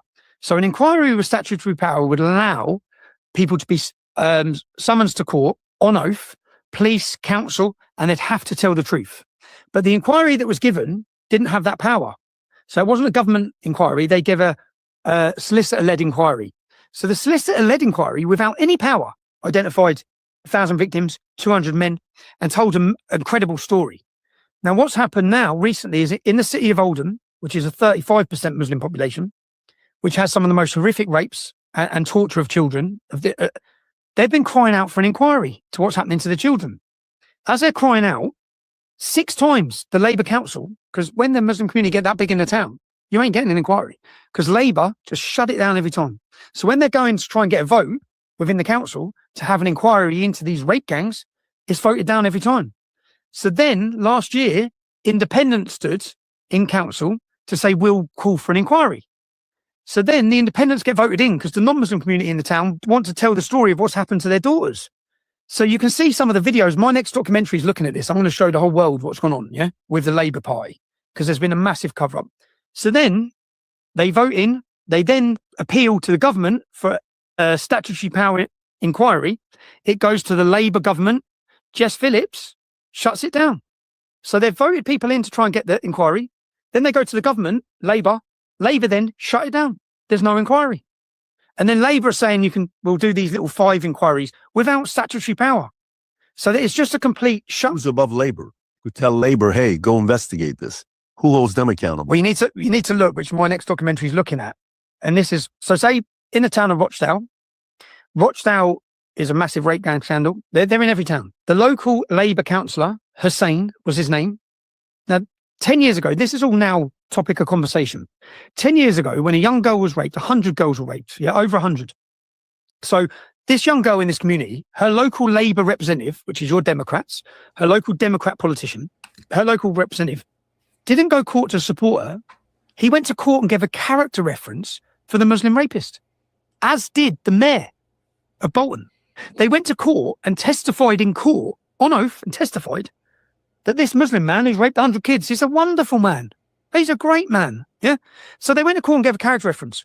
What happened to him? He didn't lose his job. He didn't lose his job. I went up to question him as a journalist. I knocked at the door and said, I'm here to ask Councillor Hussein some questions. They said, come back in 2 hours. So I drive back in 2 hours. Gangs come from everywhere, smash my car up, blitz me. Because what's unthinkable is that the political power is working with the violent gangs. They're together. What's the benefit though? What are they getting? What are they getting? But because back in the days, if you look at the Italian mob, right, what they did, they had them bought. So they paid them off and it was a model. Hey, we have this many cops, this many judges, this many this many that. This doesn't seem like that's that because they're not making that kind of money. Oh, no, this is a mafia as well. The Islamic community is a mafia, total mafia. So do they have the judges and the cops and all those guys bought? Well, because they're paying them off. Episode 1 of the Rape of Britain that we produced, we track down, we get witnesses and testimonies. So this girl's been raped, and this girl's Nicole, very brave young girl. She's been raped at the age of 13. She gets pregnant. They get DNA from the fetus of the baby. Yeah, they get the DNA. So we have all the paperwork. 100% DNA match on the Pakistani rapist who drives a Lamborghini, who's age 23 or 24. Yeah, so they get the DNA match. No further action. There was the police, no further action. Okay. Now this girl's dad at the time worked in the restaurant of one of the gangs because they're all coordinated. Yeah, he used to work there. Now we had 2 different witnesses who witnessed the chief inspector, police officer, in the restaurant with the gangs. It's the head police officer because it works as a mafia. They're making so much money. You know, they control the drugs, the violence in every town and city is controlled by the Muslim community in the UK now. They are the mafia. They control everything. And whoever controls the drugs controls the towns, controls the streets. Whoever controls the streets controls the towns. Elon Musk said something about Starmer, right? He tweets something about him. I pulled up right now, prime ministers in UK from 2005 to 2025. Tony Blair, you got Gordon Brown, Labour Party, Labour, Cameron, Conservative, Theresa May, Conservative, Boris Johnson, Conservative, Liz Truss, Conservative, Rishi Sunak, Conservative, and Keir Starmer, Conservative, Labour. Yeah. You mean David, Theresa, Boris, Liz, and Rishi? While this is going on, they knew about it and they didn't do anything about it? Yes. All of them knew about it. Remember, they were responsible for open border mass immigration. The reason being, open border mass immigration, the problems I'm talking about are the problems that come from that. Now, if you were allowed to really look at it, then whose failure is it? Why are these girls getting raped? It comes down to their political failure, their decisions to allow mass immigration into our towns and cities. So that's why they must cover it up. Because if it's not covered up, all these problems that I talk about, all the problems I've seen, all these rapes, all the gangs, all the terrorism, all the jihad, all of that, they've imported. And that is their failure. So if you're allowed to look at it and investigate it and question it, then you're going to start looking at them. And then the public are going to look at them and say, you did this. You did this. And every one of them have risen to the top with dirty hands. Okay, fair. So royal family, who has more power, prime minister or the royal family? You think the royal family is going to allow, like, from we're Americans, right? So we're on a completely different place here. But when we think about your politics, can't the royal family sit there and say, what are we doing? The rich history that we have, are we going to sit here and be okay with this happening to us? Okay, so look at a case in Manchester. Young girl, what's her name, Victoria? Young girl, 15, drugged with heroin by a 55-year-old Muslim man, raped. When she was killed, that launched a police investigation. They made, I think, 100 arrests. When they made these arrests, there was the police officer in charge. I'm speaking from memory here, but I've done this before. So there's a police officer in charge. They make 100 arrests. They arrest them. They give them their court date, their pending court cases, and then the Crown Prosecution Service collapse. Gone. Everything's gone. Remember, this is when they're still covering up, yeah? So the police were forced into doing an investigation because a young girl had died. Then they uncover all of these rape gangs and they start looking at them. Victoria, so it was Victoria, yeah? Rape arrest as part of new grooming. Oh, so now they're making arrests in 2020, yeah? But she wasn't killed in 2020. Get out when she was killed. Now, when she was killed, 2003. So remember, this is when we're still in big cover-up mode, yeah? So they make loads of arrests in this case. They find the gang. They find that all the ones, hundreds of them are operating, just raping young kids, torturing them. They make arrests. They get them all ready for court. They collapse the entire trial. The lead police officer who collapsed that trial won the highest recommendation 6 months later from our royal family. The level of cover-up. 6 months later from royal family? From the royal family, he won the biggest award you can get for his work. He won the reward for covering this up.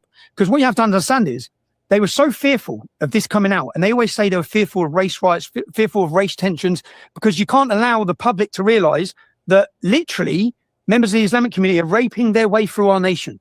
And that is all to do with open border mass immigration. Say like the Democrats now, they're opening up.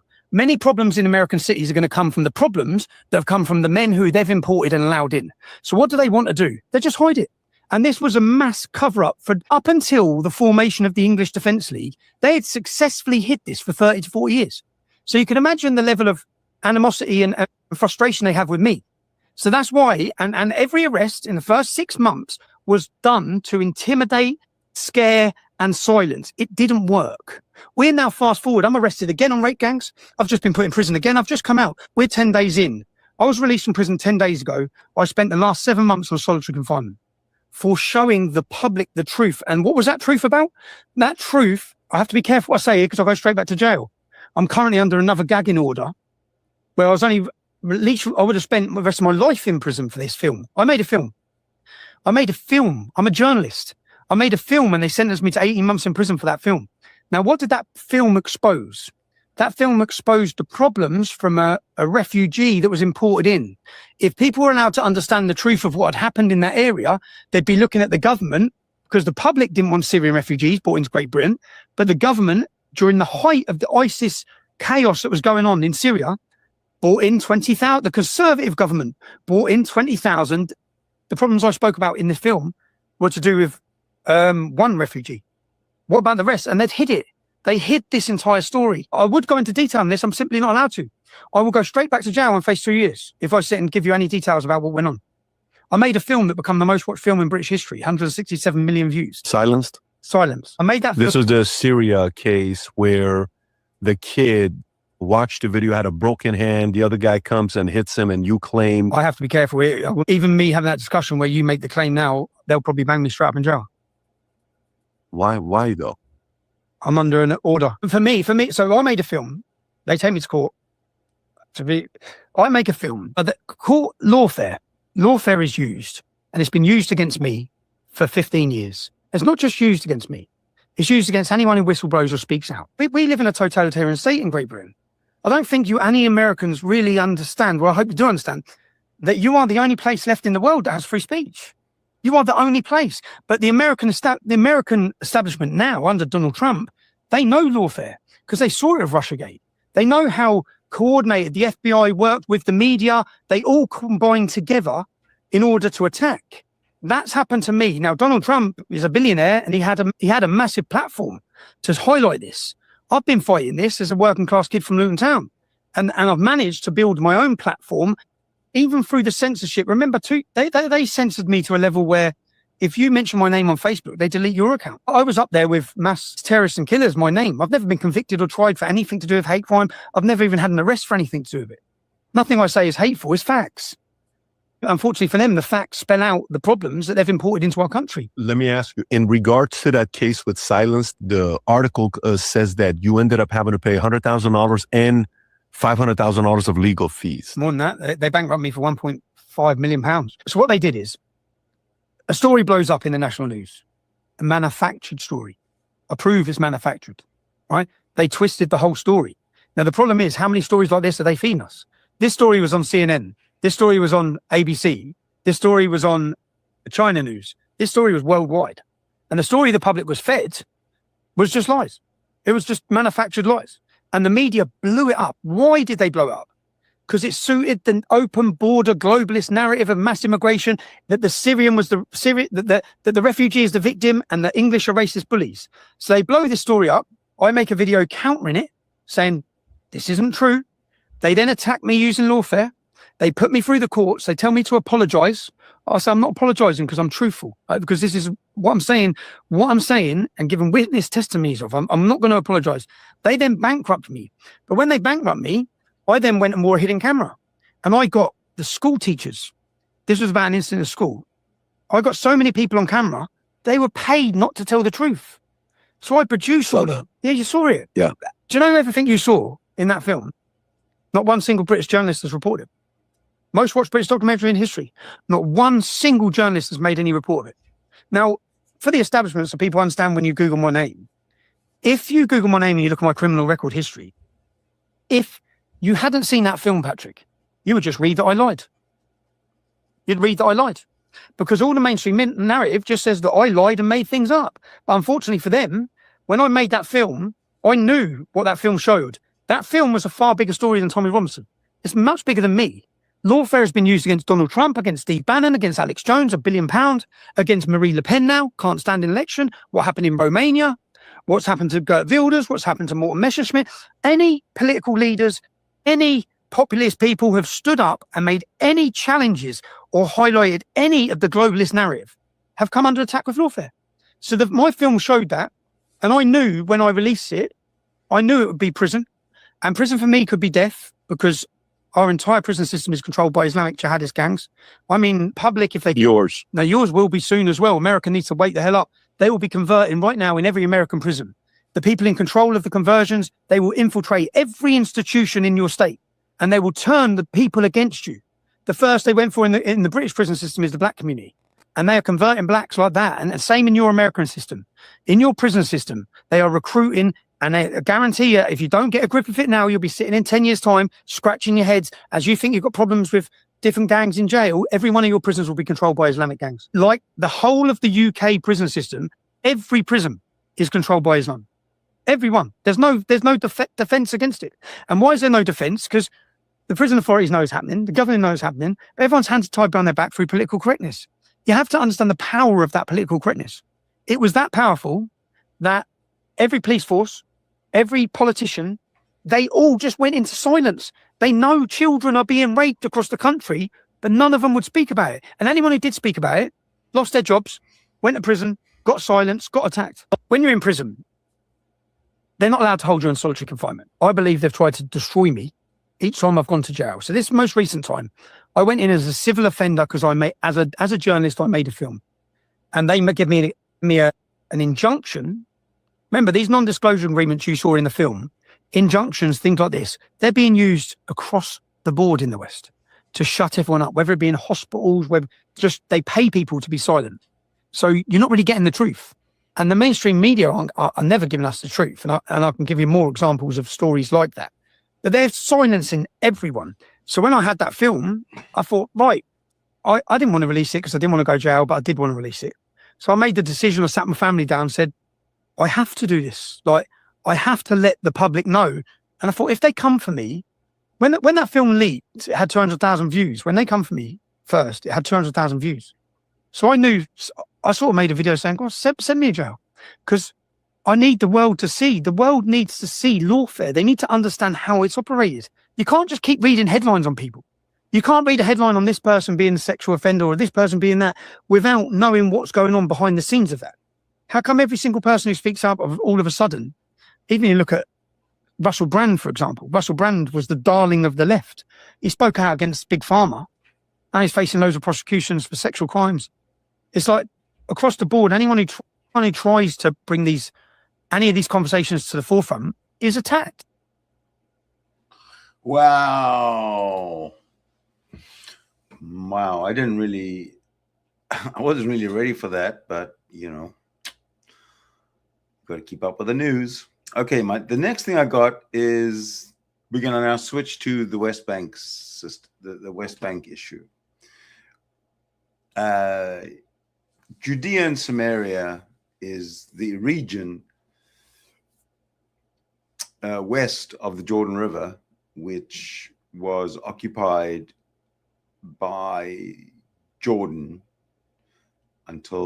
from 1948 until 1967, when Jordan went to war, attacked Israel. Israel kicked Jordan out of Judea and Samaria, their West Bank.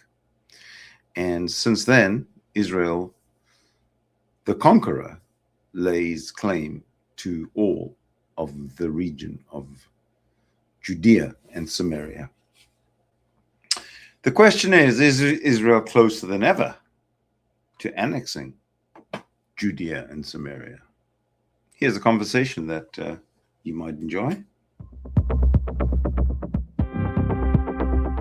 Welcome to the Times of Israel's daily briefing. Today is Wednesday, February 11th. I'm Amanda Borshel-Dan here in our Jerusalem studio with editor David Horovitz. David, thank you so much for joining me today. Hi, good morning, Amanda.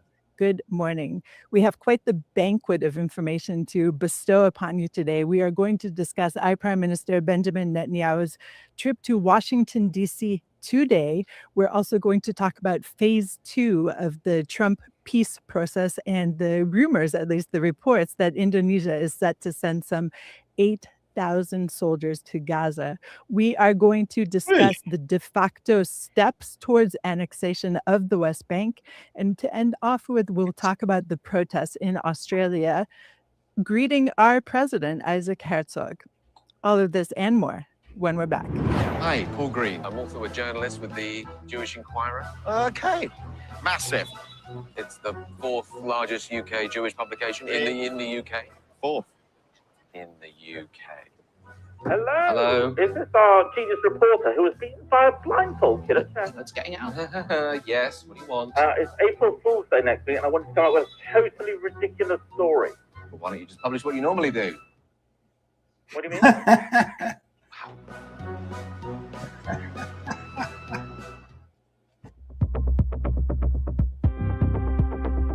And we're back. I'm Amanda Borshel-Dan here in our Jerusalem studio with editor David Horovitz. Iran marked 47 years to the Islamic Revolution this week, as our Prime Minister Benjamin Netanyahu is set to meet with U.S. President Donald Trump in Washington, D.C. today to discuss, among other things, potential strikes on Iran if the regime does not back down from its nuclear stance. So, David, talk to me a little bit about what we think is on the table in these talks. Well, Netanyahu getting on the plane half a day ago. He's now landed in the States, and the meeting is, taking place shortly. Spoke about wanting to present to Trump Israel's principles in the negotiations. Even the language was interesting, because that implied a relative comfort, shall we say, with the fact that there are negotiations, when the truth is, of course, that Israel is incredibly wary of this regime, saw those massive demonstrations, was preempted to set back Iran's nuclear program last summer, was bombarded with ballistic missiles, which became a greater strategic threat than we had anticipated. And therefore, the thrust of Netanyahu's words, I would say, in the last few months, and certainly in the last few weeks, has been, hey, this is a terrible threat. The fact that Trump is negotiating and Netanyahu is setting out his principles, well, I don't know what to make of that. And the fact is, I think it's possible that only President Trump knows what he's going to do in Iran, and it's more than possible that he hasn't made his mind up. We know that as far as Netanyahu is concerned, as far as the Israeli government is concerned, I think most Israelis would go along with this. The concern is that if you're negotiating, are you only negotiating on their nuclear program, which Trump had asserted was completely destroyed and they would never try again? Well, I think we're not so sure that that's the case. Are you trying just to get a deal? But if you are on the nuclear thing, there must be no enrichment, which Iran has said, well, we have an inalienable right to enrich. I'm not quite sure why that would be the case, but so be it. And also Israel's position has been there can be no more ballistic missile manufacture and development, and there can be no more support for Iran's proxies. We're talking about Hamas and Hezbollah and the Houthis. So Israel's principles are quite well known. It's not clear what else Netanyahu is bringing. There's been a lot of suggestion, Israeli intelligence on what exactly Iran has been up to in the last few weeks and months. All of this, again, in the context of these massive protests where the fact is the people of Iran trying to get away from the oppressive control of this regime did not get much practical international support, maybe not any practical international support. Right. And obviously on the table, of course, will also be the idea of moving to phase 2, because essentially the train has left the station and yet Hamas has not laid down its arms. We're hearing reports this week that Indonesia is set to send some 8,000 soldiers. Of course, the head of Indonesia got some flack for that, but he said, as the largest Muslim country in the world, we feel like we should be part of stabilizing Gaza. The other Muslim nations who have talked about sending troops, we're talking about Turkey and Pakistan, are not interested in helping remove arms from Hamas, rather be peacekeepers. And so we're at a bit of a stalemate here. And what are you seeing in this? So yeah, on Gaza, I think the fair thing to say is that phase 1 is over, and there's an assertion that we're entering or we've entered phase 2. Phase 1 is over because, let's recall for one merciful second, the last 20 living hostages came home, and eventually all of the deceased, mostly slain, in Gaza, hostages were returned, and therefore the core elements of phase 1 were indeed completed. Phase 2 is about Hamas disarming, Gaza being demilitarized, and then Israel withdrawing, right?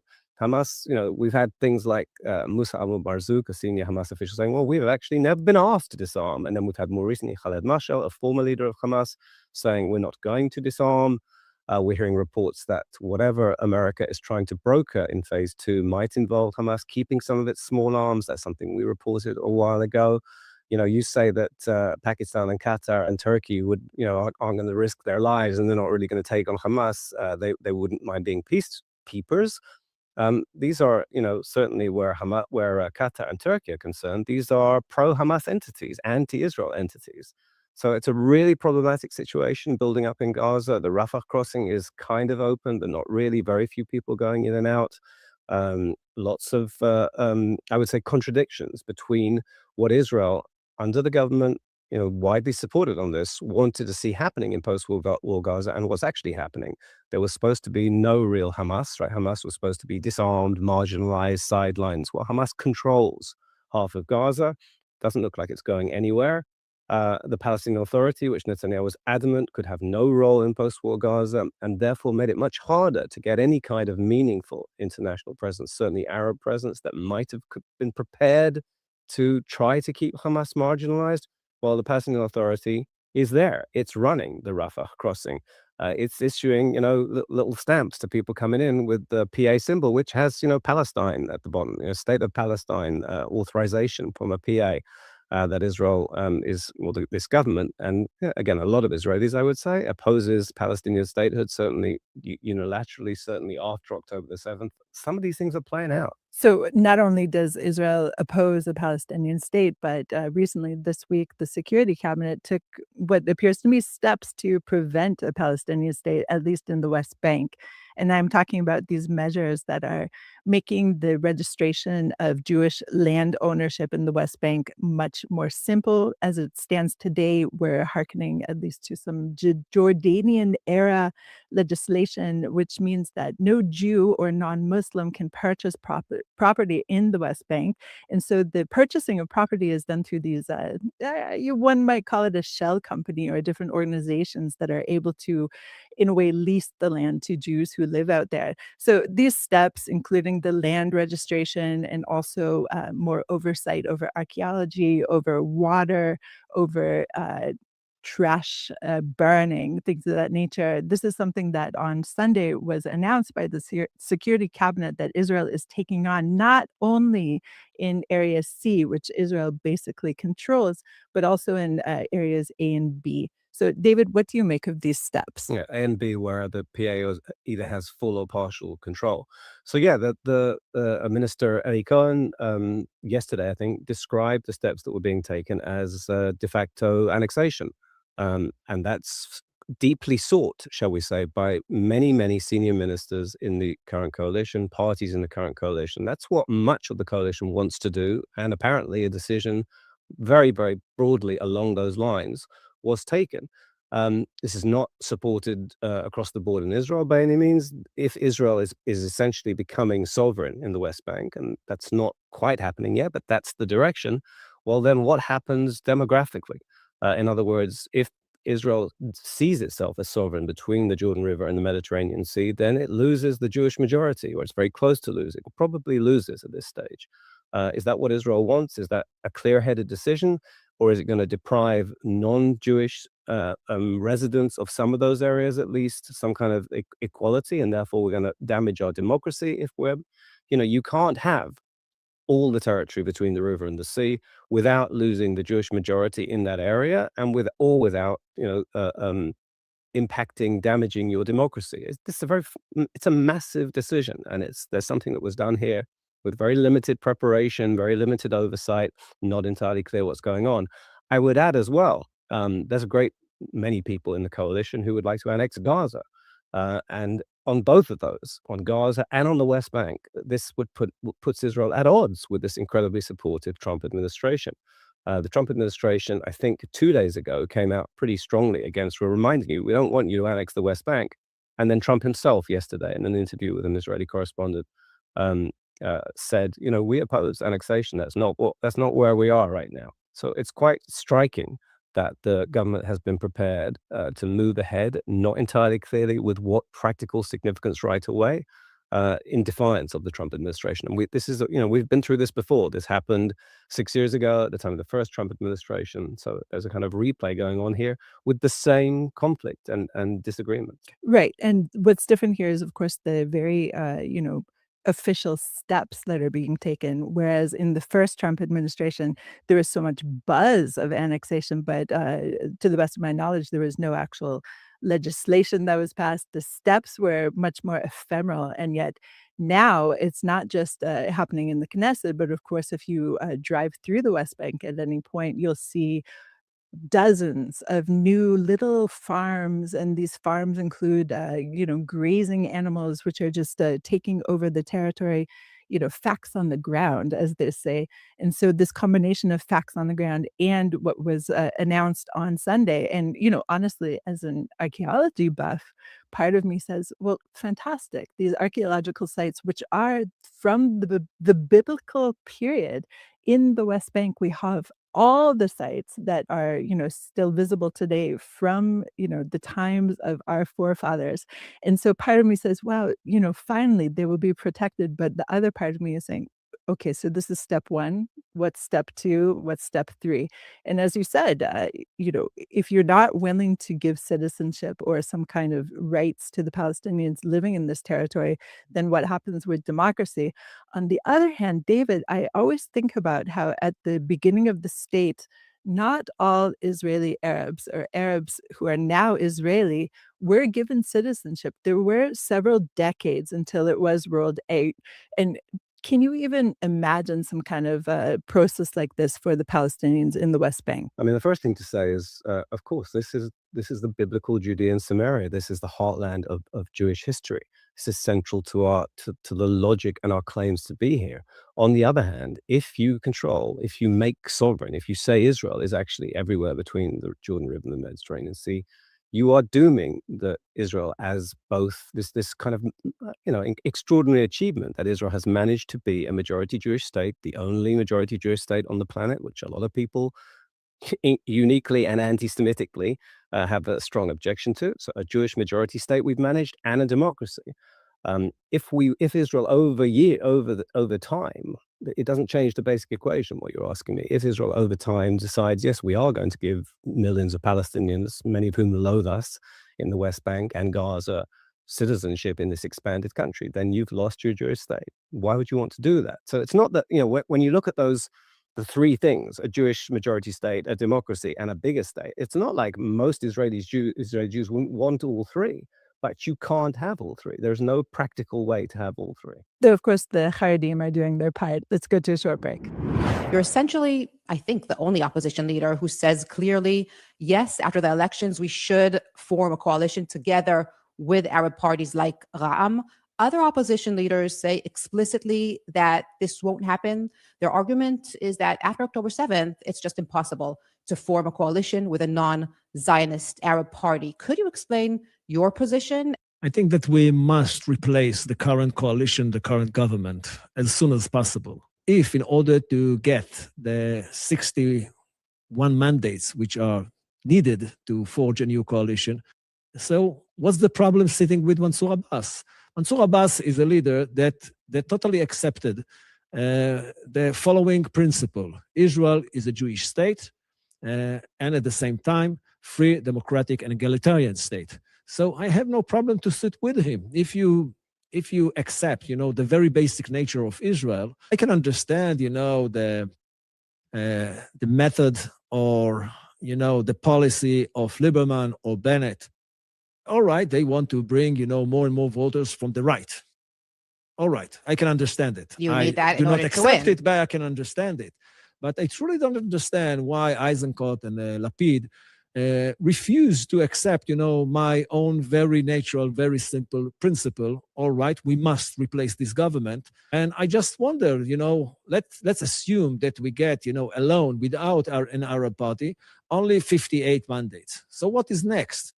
Are we willing to launch another, election campaign, or we are willing to forge a new government? I think that the second choice is much better.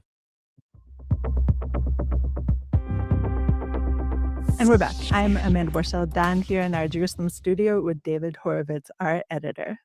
David, we're hearing, of course, in this election year, elections have not yet been announced, but in this election year, we're hearing heightened rhetoric, shall we say, heightened infighting, as I label it, between the prime minister and, of course, every other person who may be eligible to try and take his office. And the recent slapdown that we heard this week was between our prime minister and the former Shin Bet head, Ronen Bar. So our prime minister is definitely shoring up his ducks and making sure that he is not blamed for the October 7th massacre of some 1,200 Jews and others on Israeli soil.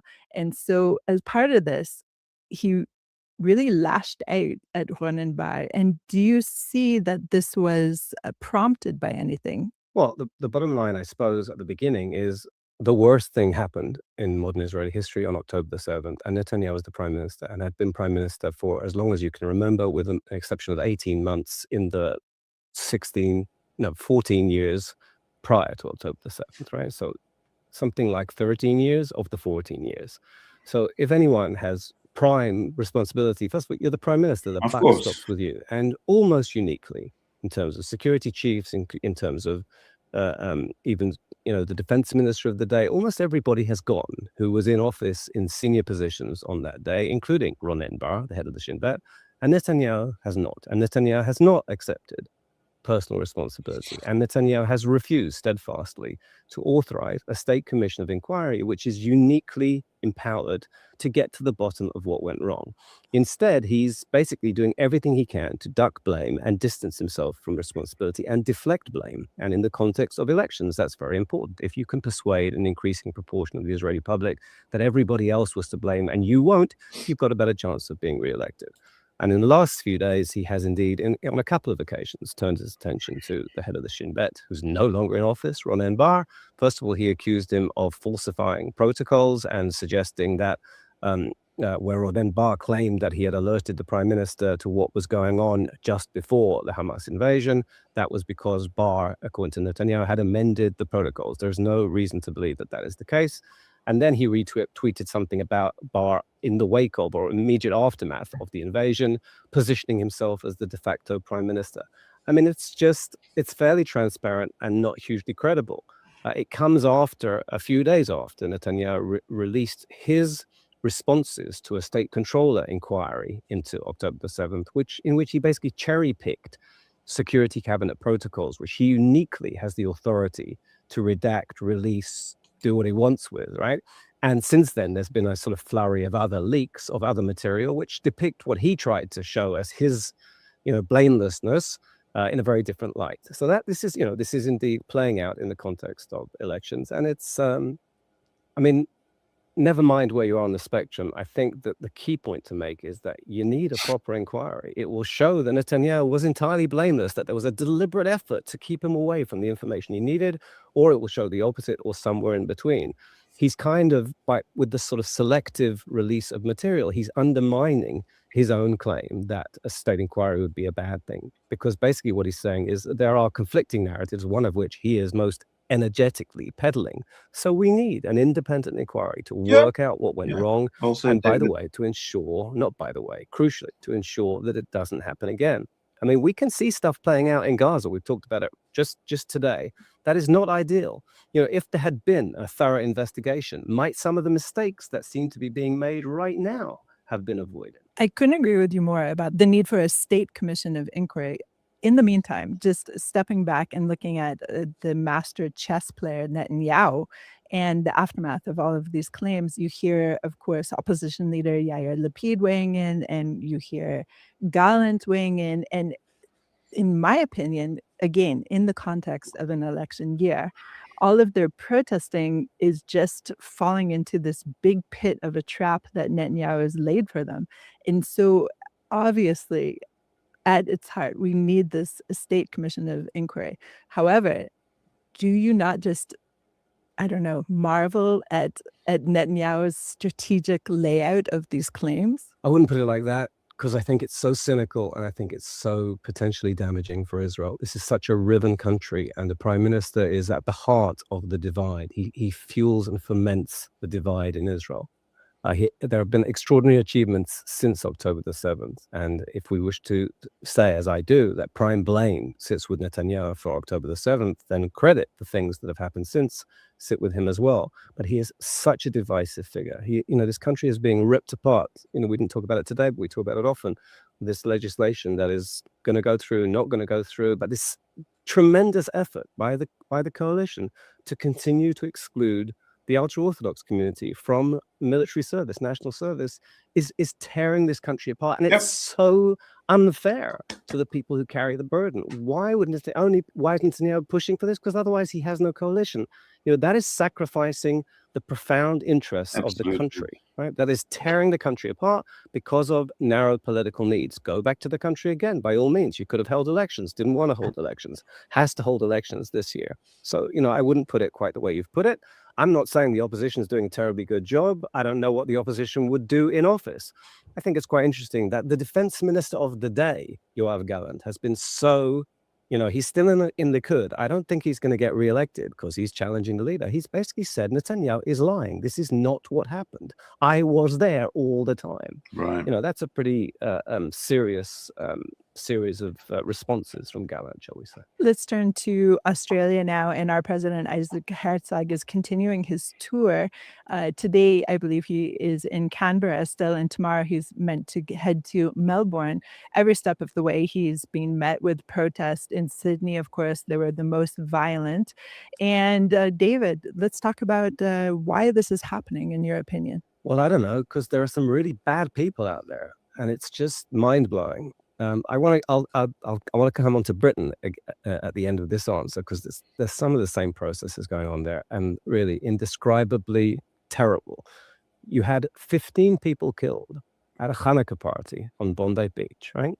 Targeted by two Islamist gunmen, right? A terrible Islamic terror attack in a climate in which there have been huge protests against Israel for going to try and wipe out the terrorist government that is seeking to destroy our country and that had massacred 1,200 people. Okay, you want to protest, you want to make false allegations of genocide, don't be surprised when you create a climate which makes it certainly more sympathetic, shall we say, for two people, a father and son, to start gunning down Jews on the beach. That's a terrible thing. And you would think if you had any ounce of humanity and real interest in the well-being of people, if you were demonstrating, because the Israeli president was visiting, it would be in support of the symbolic head of the Jewish state coming to your country to try and give some solace to the Jewish community that has been targeted. And you would think that the demonstrations would have been, wow, we need to clamp down on anti-Semitism. Why did the government allow these terrible demonstrations to take place? Look at the climate that created. They killed our citizens. Instead of which, the president's visiting to try to, like I say, bring some empathy and some comfort to a devastated community where there was a massacre. They're demonstrating against him. They're demonstrating against him. Then throw in the fact that in the last few weeks, we've had tens of thousands of people, by some accounts, certainly thousands, killed, citizens of Iran massacred by their own government. There you don't demonstrate, right? People are trying to get free of a repressive, oppressive, misogynistic, rapacious regime. They get no support from the masses of protesters, instead of which they're attacking the president, coming to bring comfort to the Jewish community. I find it mind-blowing. And I'll just add that little bit of Britain. This is a few days ago already now. There was a trial because some people from an organization called Palestine Action attacked an Elbit factory, and they were put on trial. And we all saw what they did. The footage is there. Included in that footage is one of them taking a sledgehammer to a policewoman. And all of them were cleared. Right? They were not found guilty, not even the guy. I think he badly damaged her spine. I'm not sure of her medical condition now. I find it unbelievable. In what kind of climate were the jury unable to believe the evidence of their own eyes? Okay, you don't like Israel, you're anti-Semitic, not so good, right? That you see a policewoman being attacked with a sledgehammer, and that was not. I can't begin to get my head around this. If I'm not mistaken, there's going to be a retrial in this We'll case. see. The Crown Prosecution Service is saying it wants a retrial. We shall see. Right. So putting these two events together, I am so not surprised that our president was met by these violent protests. And I think what's more troubling to me is something I mentioned yesterday with our Australian correspondent, Nomi Kaltman, is this now opportunity of putting together the police brutality, or at least allegations of police brutality against these protesters, at least in Sydney, with Israel, meaning Israel is what triggered the police brutality of these protesters. And so instead of the Australian public being left with, oh, this poor guy, he's met with these protesters, but really he's just laying stones and laying wreaths, and he's just here and saying, all the nice things that one would want to hear. Instead of that, we're left with images of police brutality, at least allegations of, because of Israel. So in my mind, this trip kind of backfired on Herzog. Well, first of all, I think it's very good that he went, and he should have gone. Israel is the homeland of the Jewish people. It's the nation state of the Jewish people. And he went to a community, and that was the right thing to do. The climate in which he was received is an indictment of what's going on in Australia. And I'm not that surprised either, but I refuse not to be shocked. It's outrageous. It's disgusting. It's an inversion of a reality. It's very, very depressing. David, thank you so much for all of this. Thanks. Thanks for listening to the Times of Israel's Daily Briefing. Please check out another installment tomorrow. This episode was produced by Ari Schlacht. If you have any questions or comments about this or any other episode, please drop us an email to podcast@timesofisrael.com. Until tomorrow. Bye-bye. Shalom. Shalom. Okay, good enough. All right. So let's switch gears a little bit. And we'll go now and look at the Iranian situation. But first thing I got to do, because, you got to keep it in the family. 47 years on, the Iranian people are still fighting for their freedoms. So the Islamic Republic may well celebrate the Islamic Revolution, but the revolution did not succeed. February 11th marks the anniversary of the Islamic Revolution in Iran. Back in 1979, the Shah, Mohammad Reza Pahlavi, had already left the country. Ayatollah Ruhollah Khomeini had already returned from his exile in France, and thousands of people were taking to the streets every day demanding freedom. Extensive arrangements have been made for rallies across Iran on February 11th this year, as Ayatollah Khamenei hopes to show the world that Iran and the Islamic Republic is still loved and still supported by the people. Obviously, over the past few months, as we've seen millions of Iranians take to the streets and thousands of people killed in protests, that is not true. On Monday, Ayatollah Khamenei said in a televised statement that these rallies in support of the Islamic Republic are unparalleled across the world and a source of pride for all Iranians. This year will be especially interesting to see how many people turn out and what the public reaction is. There have been media reports that the IRGC, the Islamic Revolutionary Guard Corps, are forcing families, and especially families of bereaved people who've lost their lives during the protests, that they must attend and show proof by taking photographs. Security officials have allegedly informed several families that their presence at these marches must be verifiable, including via pictures or videos of themselves at the rallies. This, of course, comes as Israeli Prime Minister Benjamin Netanyahu is flying to the United States to meet with President Donald Trump. They are, of course, going to discuss one thing: Iran. The US and the Iranians have held talks recently in Oman to sort out ongoing issues, and the four major problems that the US wanted to bring up: Iran's nuclear program, its ballistic missile program, its support for proxies across the Middle East and the wider region, and its crackdown on protesters. The Iranians themselves said they were only willing to talk about the nuclear program, and they were not interested in discussing the other issues. As part of his televised message, Ayatollah Khamenei said, "We are hopeful that, God willing, this year will further magnify the grandeur of the Iranian nation, will increase it, and will humble other nations." It is important to point out that over the 47 years of the Islamic Republic, they have funneled billions of dollars that belong to the Iranian people into proxy networks and terror organizations across the region. From Hamas to Hezbollah in Lebanon to the Houthis in Yemen, the Iranian regime and the Islamic Republic have done nothing but siphon billions of dollars of their country's wealth to these terror networks who have the blood of thousands on their hands. So for Ayatollah Khamenei to stand there talking about the glory of the Iranian nation, a nation and a people that he has abandoned, is a sham, a disgrace, and an embarrassment. The Iranian people who have taken to the streets, proud of their homeland, proud of their nation, and proud of who they are, want nothing to do with this Islamic Republic. They are crying out for the return of the monarchy, for the destruction of the Islamic Republic, and for a future free Iran. All right. So that was a very quick comment on the Iranian revolution. Now, what I'm going to do next, I kind of just found this. I'm going to go here to Mark and Ruthie, two very intelligent people, two different ways of thinking. Both Zionists, both Israelis, both migrants to Israel. Olim. We would be irresponsible as leaders. Now, when this regime is on its knees, we have to put our foot on the neck. We have to squeeze and get a deal that has evaded every American president up until now. There is no good deal with the Ayatollahs. You know that even while they're talking to you, they're screaming death to America, death to Israel. Yes. So you realize that they're not negotiating in good faith.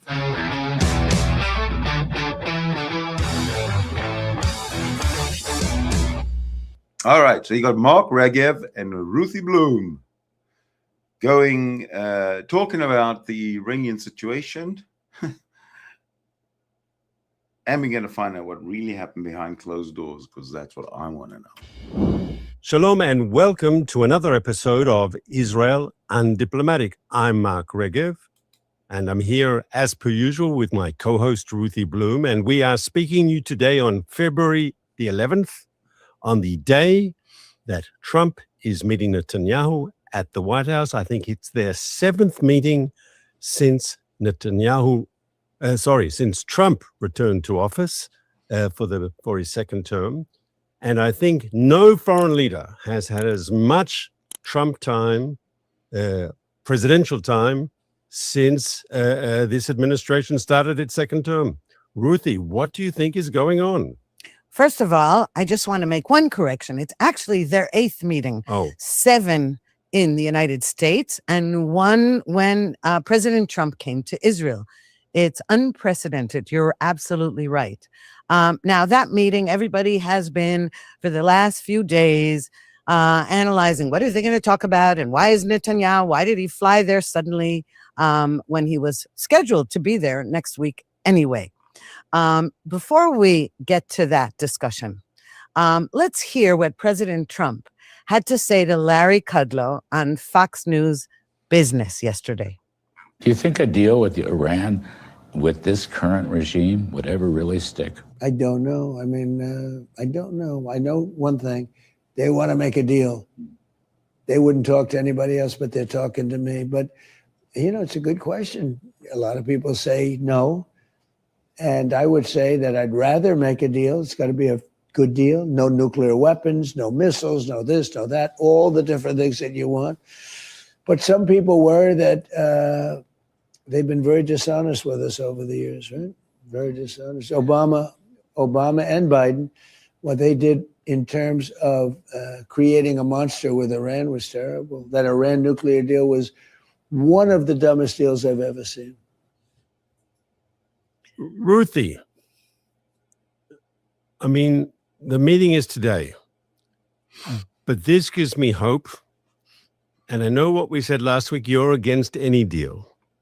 But if there is going to be a deal, and I don't have the same ideological objection that you have, but if there is going to be a deal, at least you can take comfort from the fact that the president has said in the hours leading up to the meeting that it'll be a deal that includes the nuclear issue. The Iranians have to dismantle their program. And the president said in his own voice, also the missile issue. That means the ballistic missiles that can hit and target Israel. Yeah. That both those elements have to be in the deal. Does this give you a higher degree of confidence that if there is a deal, it's not the end of the world? No, it does not. But let's put it this way. He also said no nuclear uranium enrichment or no nuclear weapons, no ballistic missiles, and no this and that. And what he meant by this and that is no funding terrorism around the world and perhaps no executing Iranian demonstrators. Now, do I think that he has good intentions? Yes. But here's what I'd like to do. Let's do something different this time because everyone's speculating. Nobody, even people who love President Trump and people who hate him, nobody can figure out what goes on in his brain. And so everybody's trying to interpret is this just a fake out and he's just preparing? After all, he's gotten all these aircraft carriers and, you know, there's preparation to launch an attack if, as he said, if there's no deal. Now, Netanyahu, everyone's trying to interpret why is Netanyahu rushing there? Is there a rift between them? As you know, whatever. So let's do some. For a moment, I wanted to I'm happy to go forward according to what you've suggested, but I just want to say I disagree with your premise. You can never know what's totally in anyone's mind. I can't know what's in your mind, and you can't know what's in my mind, even though we know each other quite well. But I think there is something that we understand about Trump's behavior and about the way he sees the world. He believes in power politics. He believes in strategic interests. He believes in looking after the United States of America and the people, you know, the citizens of the United States of America. He likes countries that can defend themselves and that stand up for themselves. And that's one of the reasons he likes Israel. Not just because the family and you know, growing up in New York and his Jewish daughter and so forth.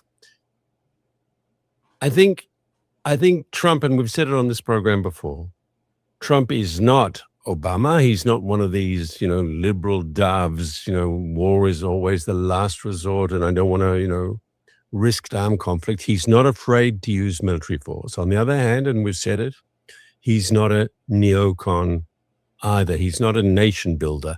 He doesn't want to go into wars that are protracted. He doesn't want to go into a Vietnam or an Afghanistan or an Iraq. He wants to use military power. 3 Ds. He wants his wars to be decisive, destructive, and done with, right? And that is Trump. And then you have to say, okay, that's what we saw in Venezuela. And now he's flexing all these muscles. He's moved his military assets, both military, army, and navy, into the region, poised to strike. And he says he wants a deal. And if the Iranians agree, there'll be a deal. The 2026 JNS International Policy Summit will take place April 15 to 17 at the Waldorf Astoria in Jerusalem. Register today at jns-summit.org and use the coupon code JNSTV. That is J. Now, also, just one other point. This will be for another discussion about the abuse of the term neocon and nation building. That's for another time. We don't need to go into that now. What I will say is this. Any deal with the Islamic Republic, with those ayatollahs who are today, they are having now celebrations in honor of the 47th anniversary of the revolution that saw the Ayatollah Khomeini returned from France, where he was in exile for 14 years, and the Shah, the ouster of the Shah. Now, how are they celebrating? By, for example, burning American and Israeli flags, screaming, showing off ballistic missiles, some of which have the photos, actual photos of U.S. generals, and they are saying death to America, death to Israel. Now, this is while they are also saying to President Trump, yes, we're going to meet again to make a deal. Now, obviously, they want a deal because any deal will be in their favor, whatever it is. Why will a deal be in their favor? A, they won't stick to it. B, they could wait out President Trump's term, which is another 3 years. He has another 3 years to go. C, they are fiercely building ballistic missiles with better, greater precision, better speed, greater distance, etc. in the meantime. And so that's why they're saying, you know what, we'll be willing to discuss percentages of uranium enrichment. And from that moment on, Trump should have just said, forget it. But we know that Steve Witkoff and Jared Kushner, who, by the way, already met with Prime Minister Netanyahu, and they all get along really well, etc. But I think they're under really stupid illusions about Islam, radical Islam, and the regime in Tehran. Now, what I'd like to do, and I'm going to hand it over to you, we talked about how we could do a kind of role playing, kind of simulation about what actually went on behind closed doors between Netanyahu and Trump today, because whatever emerges, whatever their public statements, we can't count on those to really give us an indication of whether there is going to be a military strike or not. And one more point is that everyone in Israel seems to believe that one thing Netanyahu is going to say to President Trump is, if you do make any deals, not just please make sure there's ballistic missiles in those deals, because that's an existential threat to Israel. But please do not tie Israel's hand. If you do make a deal, do not promise the Ayatollahs that that deal includes preventing Israel from taking action on its own. Can I argue, before we move forward, I have to argue again, you called the ballistic missile threat an existential threat, okay? And I think that's overstating the mark. The nuclear question is definitely an existential threat. I think Iranian and other radical Arab leaders have called Israel a one-bomb country because we're geographically very small. For our American audience, we're smaller than New Jersey. We're about the size of Delaware, something like that. It's a small country, very focused in the greater Tel Aviv area. And it's true, with a couple of nuclear bombs, you could probably bring the end to Israel. And so that's an existential threat. I agree 100%. But you said the ballistic missile program. So the ballistic missile program can hurt us badly. We saw in the 12-day war, we had, I think close to 30 Israeli civilians were killed by bombs, ballistic missiles that blew up, residential areas and so forth. It's not easy. But to call that an existential threat is to cheapen the word existential. It's like terrorism. It's like we've been through these things before. It's a threat. It's an unacceptable threat. We have to eliminate the threat, but it's not an existential threat. All right, I take your point. However, it all depends on how accurate and how far those missiles can go. We also know that there were posters and maps put up in Tehran with pictures of central Tel Aviv, the greater Tel Aviv area, and in Hebrew, a threat that, the bombs are coming for you, etc.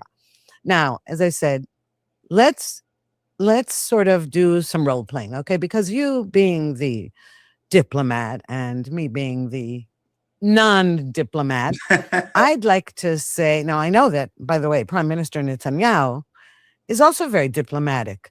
As tough as he is, he certainly doesn't want to go up against Trump, and there's been no need to, but except in cases like the relations with Turkey and Qatar, there are a lot of worrisome things, and that has to do with Gaza.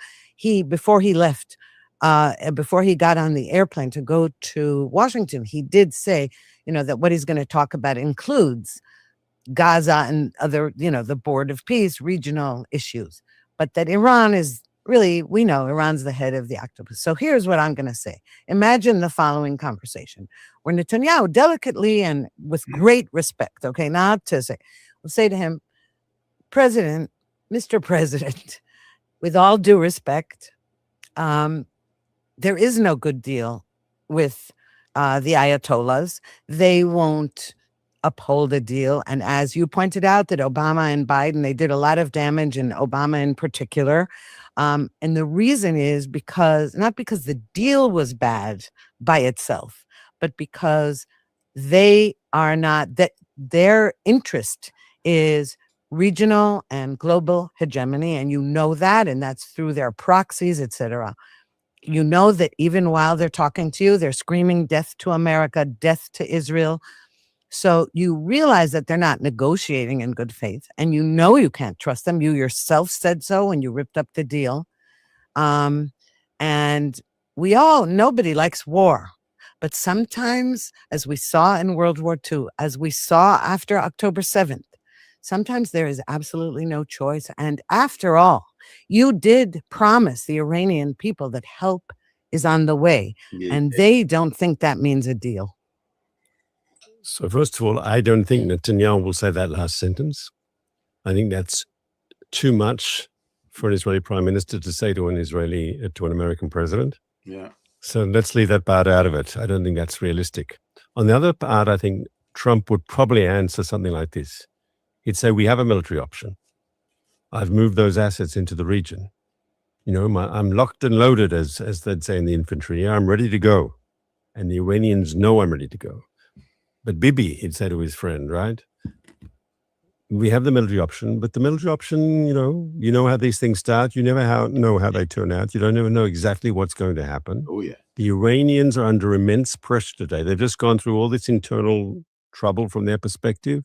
Their regime is surviving at the moment on very, very thin ice, right? Their economy is falling apart. They are weak. They are vulnerable. We have leverage that we didn't have this time last year, and definitely we didn't have this time 3 years ago. I'm now using the military leverage combined with the internal and the economic leverage and all that. We're going to get a deal now. Now, I have no illusions, Trump will tell Netanyahu, about the nature of this regime. I know that they lie and they cheat. But if we can get a deal that dismantles their nuclear program and deals with their ballistic program and the other issues, right, which I don't know how much, I presume we'll go into great detail with Netanyahu, yeah?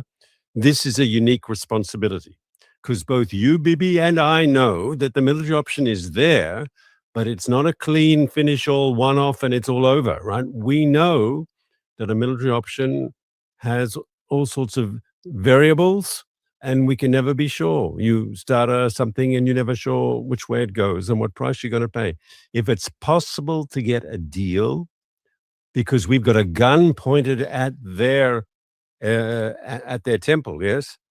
Let's do it, Bibi. That's what the world is about. These are our enemies. I've got no illusions. They are weak now. They are uniquely vulnerable. This is the chance to close a deal that's good for America, that's good for you, Bibi, good for Israel. This is the time. It's never going to be a better chance to get a good deal.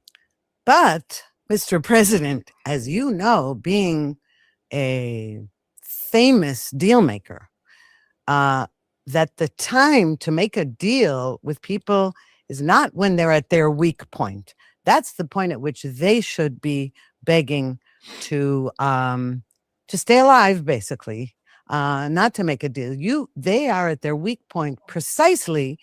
That is why they're trying to pull the wool over your eyes and saying, okay, we're ready to make a deal. Because let's face it, if it was even possible, let's say, they'll give up their nukes, they'll give up their ballistic missile program, they'll give up their terrorism, they'll stop killing protesters. They won't be who they are. They won't be the greatest state sponsor of terrorism. They won't be the jihadists they are. They won't be the Shiite crazies they are. Right. So it's like, I used to say, if my grandmother had wheels, she would have been a bus. It's impossible. That does not happen. And the same thing we have to say about Gaza. Anything you say, if they agree to those things, they would no longer be who they are. So we know that's impossible. That's one thing. Second of all, sometimes, yes, it is true. You don't know where war will take you. That is true. But sometimes you have no choice. After October 7th, how many people told us in Israel and abroad. But what about the day after? We don't know. This has consequences. We don't know. We don't know what's going to be. You have to make plans. No. First and foremost, you have to kill your enemy. And you have to do it not only because of morals and responsibilities and your own interests. Morally, you have to do it. You really do. And in the case of Gaza, we had 250 hostages taken. We had 1,200 people slaughtered in Israel. At that moment, saying, well, maybe we should make a deal. No. And the same thing goes for Iran. At this point, you cannot allow the Islamic Republic to exist anymore. And you need the Iranian people are trying to overthrow the regime, and military action will help them. Some from out, some from within, and from without. Ruthie, before I answer as Trump, I'll answer as Mark, and saying Bibi would never, the Israeli Prime Minister would never give such a monologue to an American president. You want to keep your points short, you want to make them effective, but I don't think Trump likes to be talked to in a sort of a monologue ongoing way. Make your point and move on, right? That's what I think the way you should talk to the US president, especially this US president. And now I will respond as Trump. Bibi, you talk about morals. You talk about a regime that is evil and needs to end. Look, after 9/11, America had every right to go into Afghanistan and kick ass. George W. Bush had every right to do what he did, but he wasn't smart, Bibi. It might have been morally justified, but he wasn't smart. We were stuck in Afghanistan for 20 years. Who knew when we went in and we finished things so quickly that we'd be stuck in that quicksand for 20 years, Bibi? And what about Iraq, Bibi? Was that a good move? Were we stuck there not for years? Once again, we had every moral right to do it, Bibi.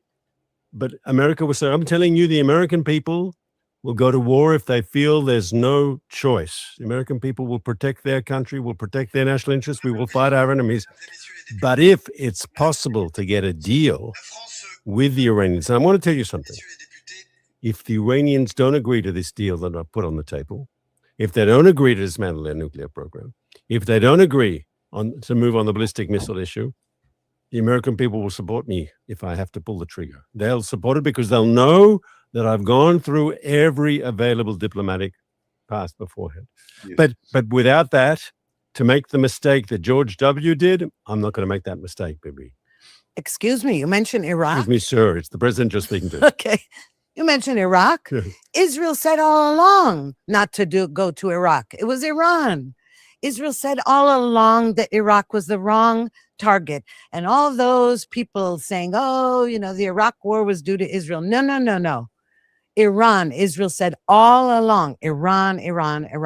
And by the way, I've been saying that for decades. People made fun of me, said I was a fearmonger and all that. That's one thing. Number two, we're not expecting American troops on the ground in Iran. That isn't what this whole thing is about. And Americans saw the great success of the 12-day war, the Midnight Hammer, your part in it with the B-2 bombers. It was a great success, but it wasn't finished. And that's one thing. And the other thing is that when you say, okay, if they won't make a deal, then we have legitimacy. I'm saying, okay, first of all, you have legitimacy anyway.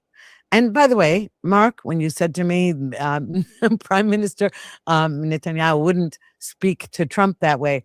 So it's lucky that I'm not the person going there and talking to President Correct. I can talk to you, Mark, that way. So that's a crucial point. But another crucial point is that Israelis, ironically, Israelis are not unified on most issues. But one thing all Israelis grasp is that the threat from Iran is still very potent, and that Israelis consider it legitimate for Israelis to take action. The only question always has been is, do we have the capabilities? Do we have enough interceptors for when Iran retaliates or when it initiates or preempts? But one thing is certain. Many experts in Israel believe that if it takes too long, or if the United States does not want to do this, that Israel may have no choice but to preempt and attack the ballistic missile sites, if not also the regime figures. And we know that with all the celebrations going on right now in the Islamic Republic, guess who's not there?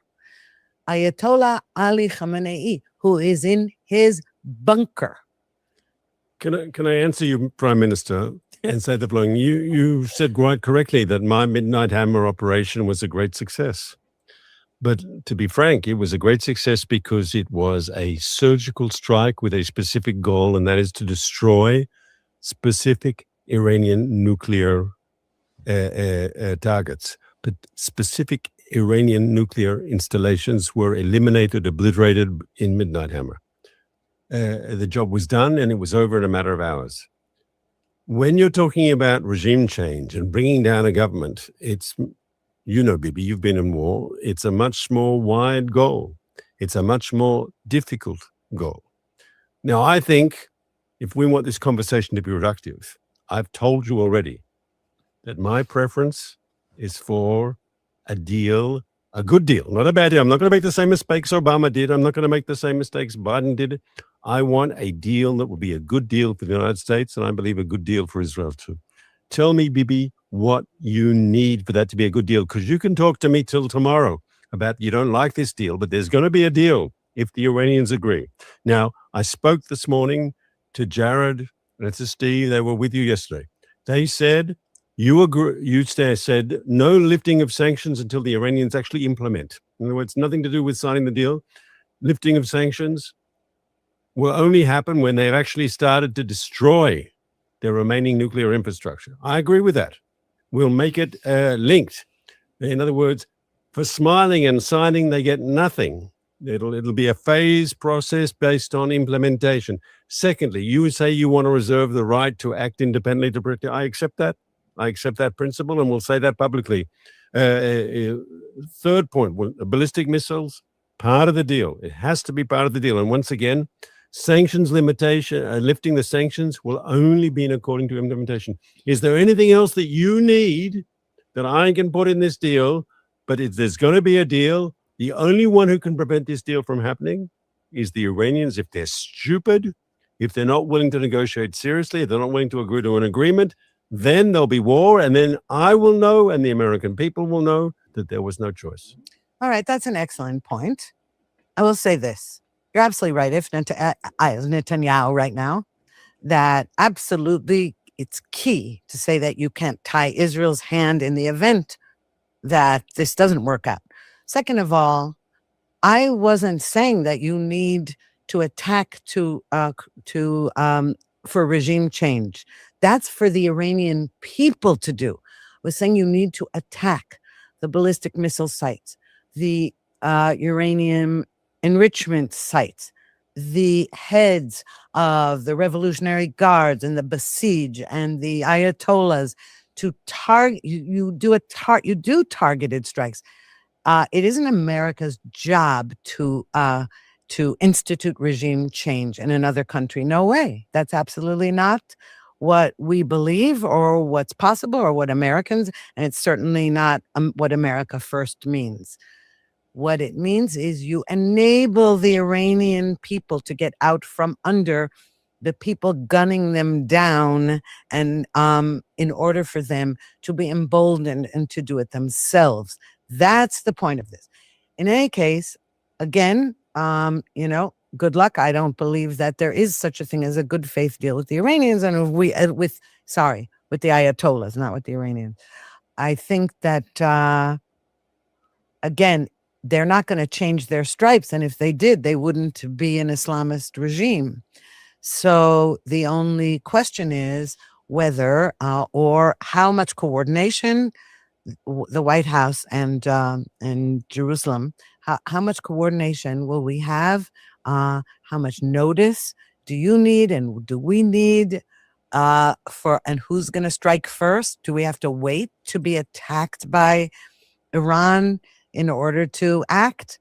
These are things that we need to know, and we need to iron them out fast because things are heating up, and it doesn't look like the Ayatollahs have any intention of agreeing to any of those things. And in the event that they do, they won't mean it. So my people have been speaking to your people. My generals have been speaking to your generals, and I particularly like your chief of staff. He looks like a tough general to me. Of what we do if there's a war, and we will have excellent coordination. Excellent coordination. We work well together, Bibi. Your team, my generals and your generals, we work together very well. And if there is going to be a war, I expect that to be even better than before. It'll be a beautiful war. Is that too much over the top? Big, beautiful armada and a big, beautiful. But Bibi, all right, that's the option if the Iranians decide they don't want to deal. If the Iranians are stupid, and they could be stupid. But if they go for a deal, and it'll be only because I'm holding my pistol to their head. If they do agree to a deal, Bibi, we'll give it a chance. If we see they're breaking the deal, and I'll say so publicly, if they break the deal, first of all the sanctions will be on straight away, and we will use military force if we need to. And definitely Israel will have every right to protect its interests. But Bibi, we've got to give this a chance. We would be irresponsible as leaders now when this regime is on its knees, when this regime is uniquely weak, not to try to get through pressure diplomacy. I'm under no illusions. These guys are wackos. These guys, But if they're weak now, we have to put our foot on the neck. We have to squeeze and get a deal that has evaded every American president up until now in their dealings with Iran, every Iranian president since Jimmy Carter. I can do the deal. This is a time. I want you to be part of it. I want you to help me. Let's get a deal that's a good deal for us all. But if you remove sanctions, then their weakness will become their strength.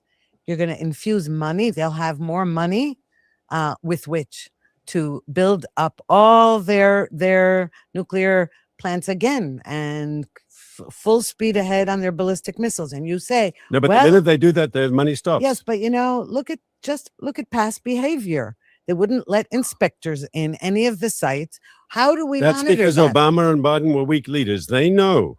They start playing games. Trump will use his military force. If they break a commitment they made to me, look, they respect me. They know that what Trump says, he will follow through. They know that I'm not afraid to pull the trigger when I need to. They know that they will face the wrath of violent hell if they play games. With people like the Iranians, you can smile, but you've got to carry a very, very strong club. And that's the way to deal with these people. Again, with people like the Islamists, Okay. The Iranian people are not Islamists for the most part. They're not. And by the way, here's another problem.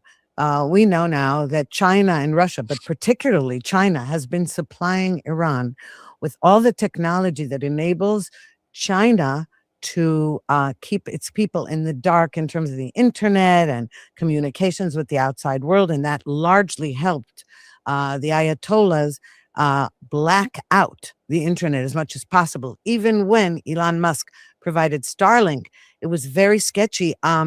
They have a way of really keeping the people in the literal dark. Bobby, that's the difference between you and me. You're a regional power. I'm a global power. I have to worry about the Chinese. I have to worry about the Russians.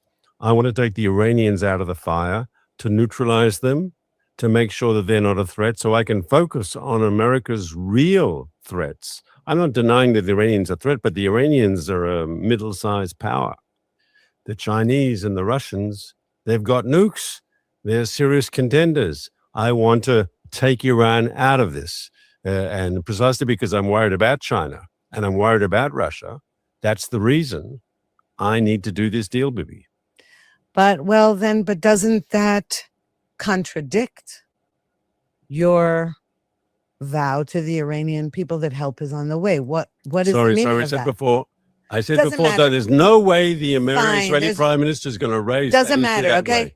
I'm not actually the Israeli prime minister. I know that. Okay, so, but what does Thank that goodness. mean? Yeah, thank goodness. What did that mean? What does that mean that help is on the way? Do you know how many thousands of Iranians actually got killed after you said that, and they were emboldened to continue protesting in the streets? What did it mean? What did you mean by help is on the way? Not a deal. I support those people. I want to see them rise up and throw out this terrible, despicable, evil, corrupt, inefficient terrorist regime. I want all that to happen, but that has to come from the Iranian people. I can't do it for them.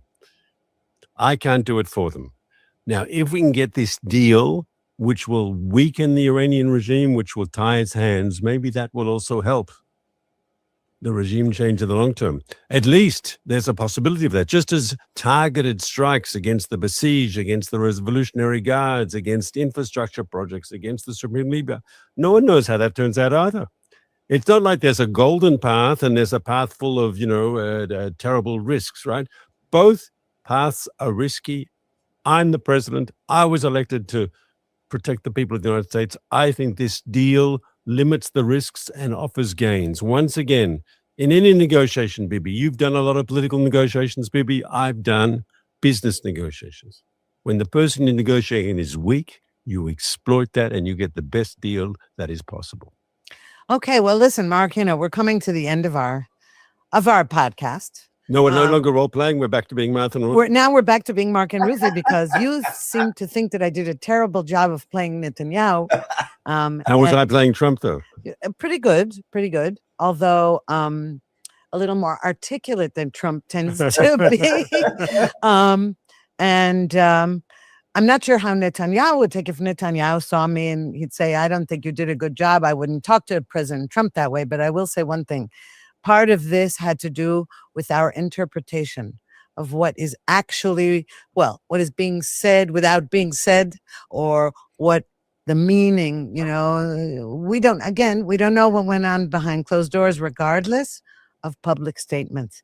And now being back to Mark and Ruthie, as I know many fellow Israelis, I'm actually really hoping for a military strike on the Islamic Republic. However, whether coordinated with the United States or preempted by Israel or not preempted, but I think it has to happen. And that will also have an effect on all the rest of the region that is still really dangerous. Gaza, Syria, what's going on with Turkey, all of those, the Houthis in Yemen. I think this is crucial. So I'll give you my analysis and not my preference. I think it's ultimately all dependent now on the crazy Iranian regime. Because if they make the compromises that Trump needs, there'll be a deal and Israel will have to live with that. And hopefully it'll, because of Netanyahu's visit, and it'll be a deal with less problems than otherwise. But my impression of everything we've seen from the president is he wants a deal, and if he thinks he can get a deal, it'll be a good deal and not what he would call a terrible, bad, stupid Obama deal. Yeah, I think that's where we're going. It's not clear to me. Now I'm giving my opinion that's clear that that's the American position. It's not clear to me at all, and you could be right. Iran might be incapable of playing a serious game of negotiations, though they could say, we can make these terrible, difficult compromises now because in 3 years, this man is no longer in the White House. And then there could be a deal. But once again, the ball, I believe, is firmly in the Iranian court.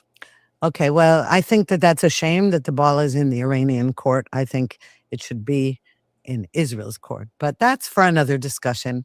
And until next week, who knows? Again, each episode we end by saying that by next week, who knows what's going to be happening here in terms of whether we're going to be in bomb shelters, not be in bomb shelters, etc.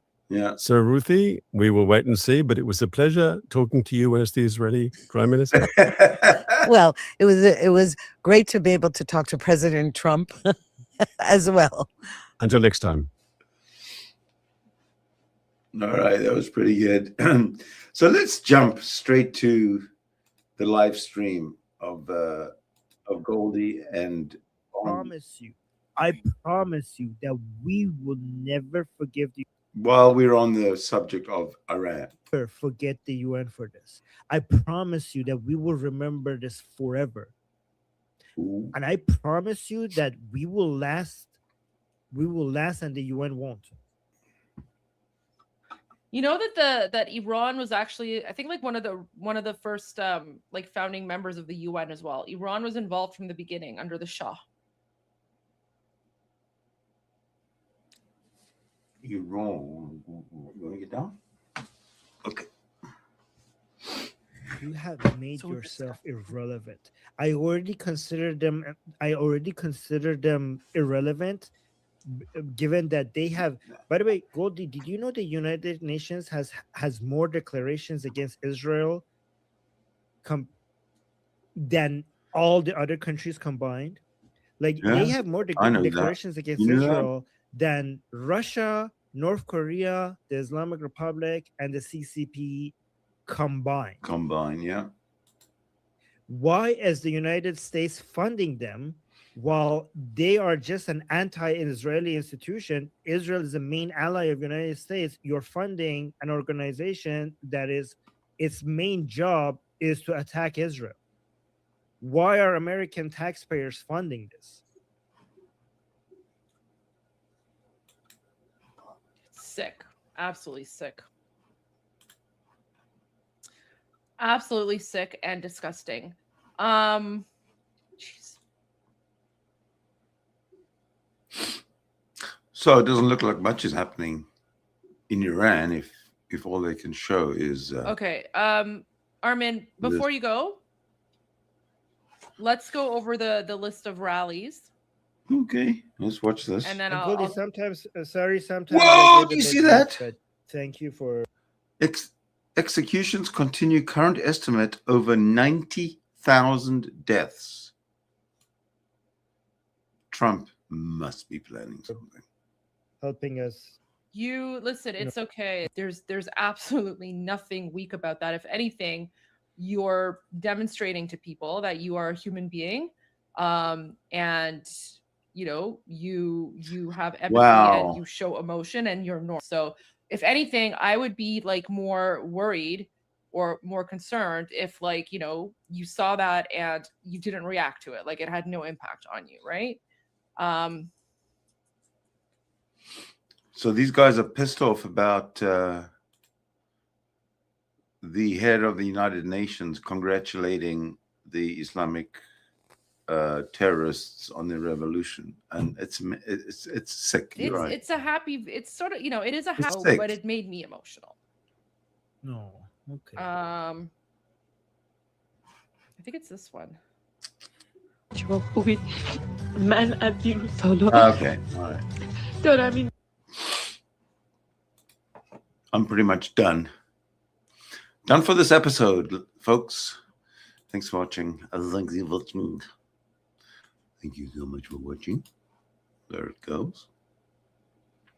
I highly suggest that you invest in a monthly membership, or if you click that QR code somewhere up there, you could just give me a one-time donation to support the channel, to support our views.